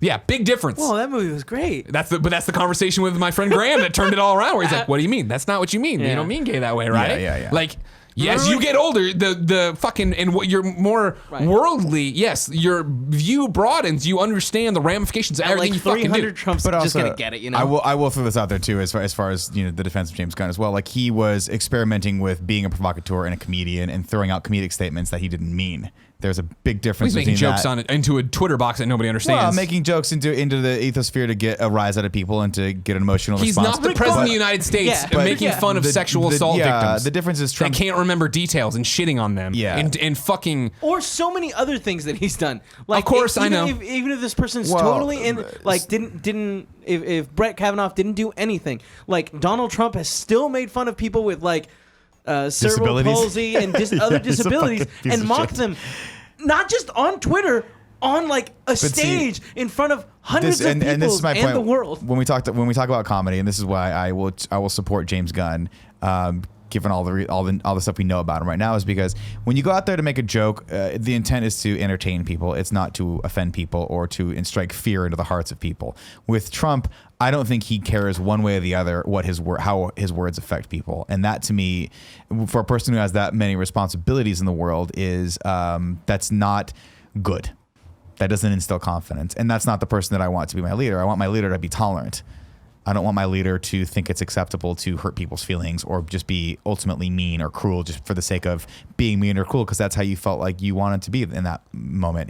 The president should be better. We should expect better from our leaders. We should all be better. Yeah. That's my takeaway. But I mean, from this. you're also asking, like with Gunn, like you're asking for someone who is doing a creative process to be creative, right? And that was why I was so taken aback by that. I was like, first off, he recognized that the jokes that he made were jokes, but they were also in poor taste, and he felt bad about it. He and apologized years for it. before, yeah. It's like, but have you ever heard Trump be wrong or apologize about anything? Yeah. That's a physical impossibility, right? Yeah. How many times have you lived your life for a year perfectly where you didn't do anything wrong or make a mistake or say something you weren't supposed to say? This is ridiculous. This is completely ridiculous that we have this double down mentality in Washington. It's just absurd. And honestly, it's like a self-serving cycle where like the more he does it, the more radical the base gets, the more he's like, I can't back down from anything now, so I have to double down on anything. And it's like absurd, right? And it also doesn't help to paint the other picture that Matt Damon goes on SNL and immediately makes a mockery and a joke out of Brett Kavanaugh, and then takes all of the importance of the, in my opinion, I think that was a mistake. I think I didn't see this. He went on and he did Brett Kavanaugh that Saturday, and he got really angry, and it was about beer and the Devil's Triangle and all this stuff, and it made a meme out of it the next day. And I'm like, I don't know if that's necessarily the right tactic, right? Because then that shows anyone that may have had a different perspective on the other side that we're just gonna fucking boil this down to the basest comedic elements, right? And I just don't know. Like, I love SNL, don't get me wrong, but I question how much they've actually been able, how much good they've done versus how much bad they've done in the past few years.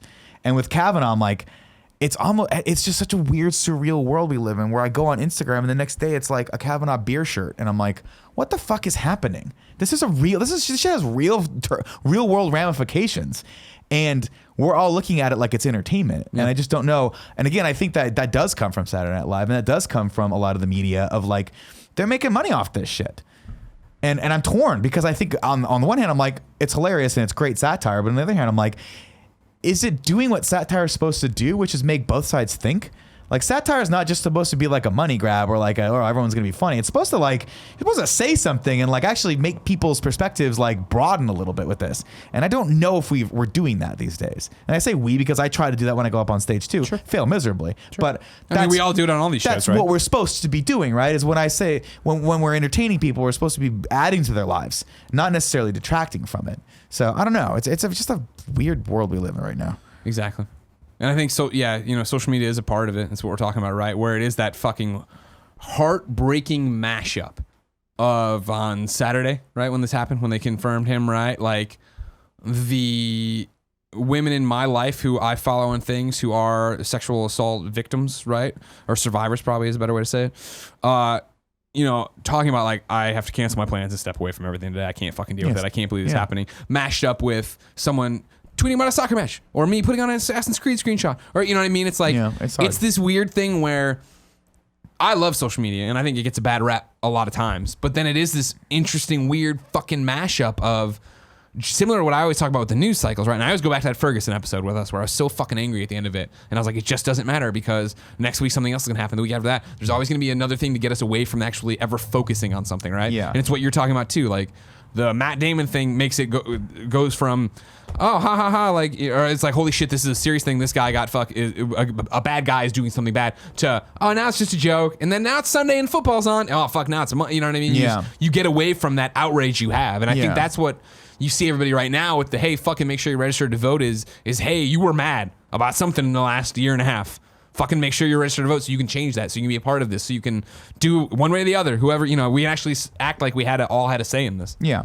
And I think, you know, just that's the thing though. Like I don't want to be too overcritical of like an SNL. I feel bad fuck for, you, for Lauren basting Michaels. that. Because I do think they've done a lot of good, and I do think that that's important. And I think that's an important medium for people to like experience these things through and to kind of see a different perspective on it. And I do think comedy has its place of like taking the sting out of things so you can broach the topic without having the enormity of it, like, you know, collapse on top of you. Like a dying star. Like a dying star. Forged in the heart of a dying star. But yeah, I think that this one feels like a loss, like an L. Yeah. And we got to get back out there and fight again. We don't have a chance. We don't have a choice. You know, if anyone feels like this was not a good thing, then we got to do something about it. And that's the importance. It's a great point. Make sure you register to vote one way or the other, so everybody's represented. Rock the vote. And you, Amy Gilroy, don't try to vote over here. And right? You know what? If you can figure out a way to get we need it to be fucking similar legal. To how Greg tried to run for office in Canada. You know what? We won't talk about that. This has been the Game Over Greggy show each and every week. 4, sometimes 2 best friends gather on this table, each bringing a random topic discussion for your amusement. If you like that, head over to patreon.com/kindafunny, where you can get each and every episode early, along with that pre and post show. Yeah, that's right. We're about to go even longer into the post show right now, live on patreon.com/kindafunny. And if you're watching later, that early access video that goes up every Friday for $10 has the pre and post show as well. Until next time, ladies and gentlemen, it's been our pleasure to serve you. Let's see what the shit show is over here. Fuck. Nah, I'm kidding. It's probably great. I gotta pee. See ya, bye. Can you read it? It's big enough? Yeah, it's great. Mm-hmm. Scary goddamn times. You know? Yeah. I just can't believe things are this bad, and it only seems to be getting worse. Mike, gonna be an interesting post show. ... Yeah. A lot of stuff. Don't blame me. I voted for Kodos. That's a good fucking Simpsons reference right there. Yeah. But part of the what are you gonna do? It's a 2-party system. And then it's my favorite Simpsons gif ever of Ross Perot punching out his hat. You have to vote for one of us. It's a 2-party system. Yeah. All of this, I feel like, has motivated me to be more proactive about it. So last night, friend of the show, Yusuf Magoo. Yeah, what was that? Again, you don't invite me anywhere. That looked cool. Yeah. I mean, it was on Twitter. He I don't follow it. Yusuf. Well, you should. He's dope. I follow him on Instagram. Why is he, whatever. What was that? So it's a thing called Mad Props. And it... it's a great name. Have you ever listened to 99% Invisible, the podcast? No. Very good podcast. I've listened to Clay Aikens and If I Was Invisible. Close, not really. So it's a podcast about like design aspects of. It's about a lot of things, but I found it through Yusuf, who was an architect, who got his master's in architecture. She does an episode about doors and how doors are designed and how like some doors are just dumb and make us feel stupid because they're not, like the social construct. Super interesting, like long story. Like pull versus push? Yeah, and like the way that things are placed on doors and stuff like that. Super cool. Don't put the handle next to the wall. Exactly. So they got together a group of 11 just normal human citizens in California. And they each were like signed up for a different proposition. So they had 4 minutes to present like the pro and con for each proposition and give like information on it. Gotcha. So and they had like all these like voting ballot books. So you could like take notes and stuff like that. And it was just like hey, these are the things that you're going to have to vote for. And we want people to vote and we want to make it easy and accessible for you. That's really cool. So yeah, it was like an hour. They packed out rickshaw stop, like before it even Oh. started. It like they were like, we hit capacity, which is Nice. a cool thing, and like everybody was there and talking about stuff and like really excited about being excited to vote, which was like weird. But it was really cool, and it like Yusuf went up to talk about like I guess there's proposition about whether or not we should adopt daylight savings time permanently. Oh yeah. So you pros got and a cons dumb of that. one, huh? He was like, I picked this one because like I didn't really know like is there a strong argument either way? And he's like, spoilers, it's not. It's a lot of just personal preference. It doesn't No, affect. there's a strong argument like against it because we don't want to be off like Arizona is time That's the, wise. it's so many I mean, talking but it's about. all like that's- social stuff. It's not like there's no like greater. No, Oh, yeah, like there's- business wise. I mean, Is- like, no, if she's you've got- talking. oh. She's saying that. Yeah. She's saying it's all social preference. It's not like there's some giant thing it affects in a positive way of why do you want to change. It's just like, oh, I don't want it to get dark and early. What are we talking about? Did Daylight you see savings this? They're time. trying to vote if we're gonna do away with daylight savings time. I say we fucking do it. No, because it would be. Let's just do it. Do you You're understand right. how Fuck it. complicated that's going to be? Fuck that it. you're I'm like, the cool. weird ones. Yeah. All right. Cool. All right. Up until tomorrow. All right. Until Friday, we're 2 hours behind Behind New Austin. York, yeah. Now we're up 3 hours behind Austin and 4 hours behind New York. Like, what the fuck is going on? As long as we're in line with Arizona, I'm in. We can call it Arizona time. That's dumb. I don't know, guys. It sounds know pretty about cool. that. It doesn't Cool, Greg. sound What do you no. think? Cool Greg. I don't know Cool how I Greg's a feel about creature of the that. night. He wants to get dark as early as possible. Isn't it all relative, right? Like, let me get this mic real quick. It's all relative. Like, we're sitting here and we're having a great conversation. By the way, it was a very good podcast. Thank you for letting Told me you be a part it of was it, gonna as be always. And then there are people in Florida who are like, well, there's a hurricane hitting me right now, and this is my world, and I have to deal with this shit. Yeah, but I bet Horrible. there's people in Florida watching this right now. So Oh, no, Living there it up. there Stay are. safe, Some people are Floridians. saying they're watching. That's what I'm saying. Is like, it's all relative, right? You know, my biggest problem today was, should I have a 14th Diet Coke? I'll tell you this, though, everyone in hurricane land, be safe. And under no circumstances should you watch The Hurricane Heist, which I watched last weekend. Was it not good? Should I watch it tonight? Yeah, 100%. And then we can do the Yeah, let's do. Okay, yeah. Kevin, you have to watch it tonight as well. Where is it? It's on Netflix. I'm gonna write it down in my hand right now. Perfect. Anyways, it was really cool, and it was exciting to see that people were being proactive about voting on things that are not necessarily exciting and like big headline grabbers, you know? Yeah. Because it's not just a lot of these things matter. And there's a lot of things that are on the ballot that like, oh, this seems like a good idea, but then you look into it. And we were talking a little bit about this in the car on the way to lunch of like, oh yeah, you see who is like funding these propositions, and then you kind of like peel all the layers back. You're like, oh, this Was isn't there as any great. big ones that like caught you off guard that you want to share with us right now? I do. I will pick out my notes for this. There was one about which one? I'm sorry, is you're it? taking too long. I've lost interest. It's Prop 11 about EMTs being on call during their breaks and getting paid for it, which sounds like a great idea. So the big thing on it was that they get paid for being on call during their breaks, and there's going to be increased like mental health. Are they not services. on call currently? They're not during their breaks, They're not paid. but they for are it. on call. Yeah. No, they're not. Okay. They're like actual breaks. So That's they, what it they is. turn off their little Yeah, yeah. radios. So, yeah, exactly. It's such a funny. It sounds like such a patronizing thing to say. Oh, so they turn off their little radios. Yeah. Say like you've My seen little them. baby radio, saving lives with it. I'm sorry, Jay. But it's being funded by a company that's currently in a lawsuit for not providing those breaks, and they're going to have to pay like hundreds of millions of dollars out currently to That is, like. does that work retroactively? Like if that goes into play, they if it won't goes have into to? play, then they don't have to do any of that, and they don't have to. They're not liable for any of that shit. moving forward. And then there's like a ton of paramedics that are like, no, actually, you're going to get worse care because our jobs are so intense. We need that break time to decompress Yeah. and like recharge Okay. and all this stuff. It's not going to affect like response times. Like that's a lie that they're trying to tell you. Right. 'Cause And I'm imagining they do it in shifts where they have people in the area and stuff. And then like there that. was another aspect of it that said like the care that they currently provide is so underpowered for the kinds of things that these people experience that like they're just adding on an additional like additional service that no one is going to use, and it's just going to be wasted money because the system is already so broken for support for these people that it's not worth it at all. Right, and the only people that are supporting it and openly funding it is this company because they're in this lawsuit. It's like, oh, it's something that sounds really good. Like, yeah, they should be paid for these breaks and they should have these mental health services, but Nobody can hear you. Hold on. Yeah, nobody can hear you. The No. yeah, I have friends that have been in emergency services, and that is a stressful job. Yeah.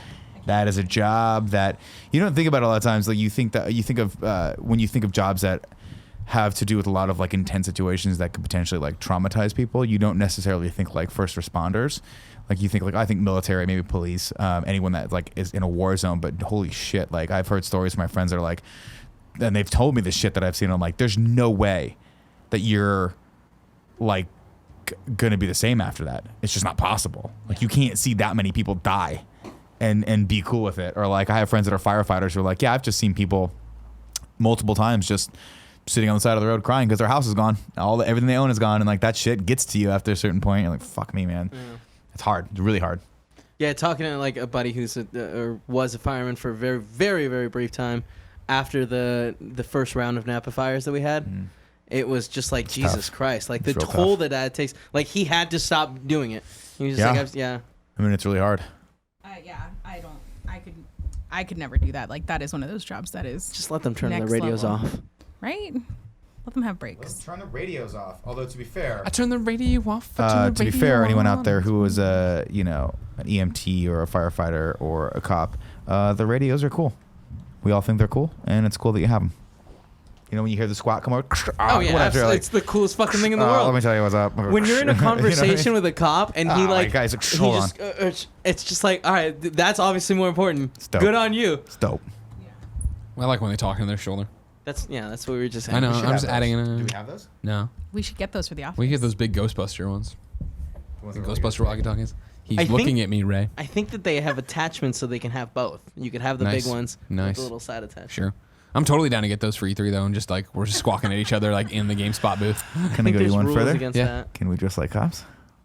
Nope, that's illegal. That seems like a bad idea. Not like cops, like oh, that's clearly an LAPD Oh, it's like outfit. beat cops. We wear the beat cop shirt. Yeah. Like we are cops from. As long as it's very obvious at a glance, like we are not real police officers. Yeah, I feel like it's not illegal to dress like a New York police officer in LA. Nope. Definitely seems illegal. Far. If we're NYPD, we're like repping NYPD, but we're in LA. We should do a party mode. Because you don't jurisdiction. That's what I'm saying. We should do a party mode. Our jurisdiction's not in LA. We should do a party mode IRL called Catch Cool Greg. And it's us dressed like cops and Cool Greg dressed in like the Hamburglar, and we like chase him. Are you guys just playing tag? We're playing tag, but we give Cool Greg like a head start and see how far he can ever get. see him again. I'm gonna go out on a limb and say Cool Greg's got us beat 10-1 on that one. I feel like this is an actual. It's just like his game. camera feed is him like right to SFO in a plane, just gone. He just disappears into the night, and that's it. See, like what we would have to do is give him like a super soaker.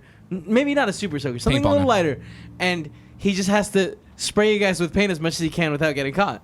Sure. Okay, that's good. I like that too. Mr. Esman asks a very interesting question. What's our stance on Columbus Day, and should we stop celebrating that? No. Maybe rename it something. Wasn't it Monday and none of us celebrated it? We all came to work. It's Indigenous was it People Monday? Day in San Francisco. It's what? It's Indigenous People Day in San really? Francisco. They just flip it. I didn't see it. Celebrate the alternative. There's a very funny joke in The Good Place about Columbus. Oh, Jen just started watching The Good Place. She likes it. So good. Is it good? It's so Everybody good. loves it, apparently. People love Andy's things, watching it. I'm watching Andy's it. watching And I've lost Andy's like his Barometer. opinion on Sure. movies and shows. That last one, I didn't really love the didn't last enjoy one, it. I but it really made me didn't like. enjoy it. I got a joke because I had watched that, and it made me laugh. I like the idea of it, but I just Yeah. can't tell how it's being executed. All right, I'm To sweating be to death. fair, Let's we go. only watched one episode, so. But it just wasn't great. Ladies and gentlemen, it's late here. It's probably late where you are too, especially if we're all on a unified time zone as we're going to vote for in San Francisco, apparently. So it's 5:41 in the evening everywhere. Wait, That'd be so cool. If daylight savings goes away, can I still make fun at Central Time?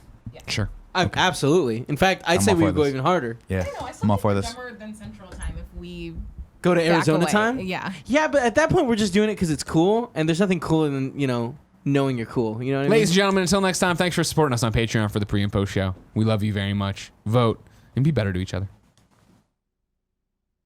You want some point? And get out of here! Scat! Nasty point. Nasty point. God, I'm oily. So much oil.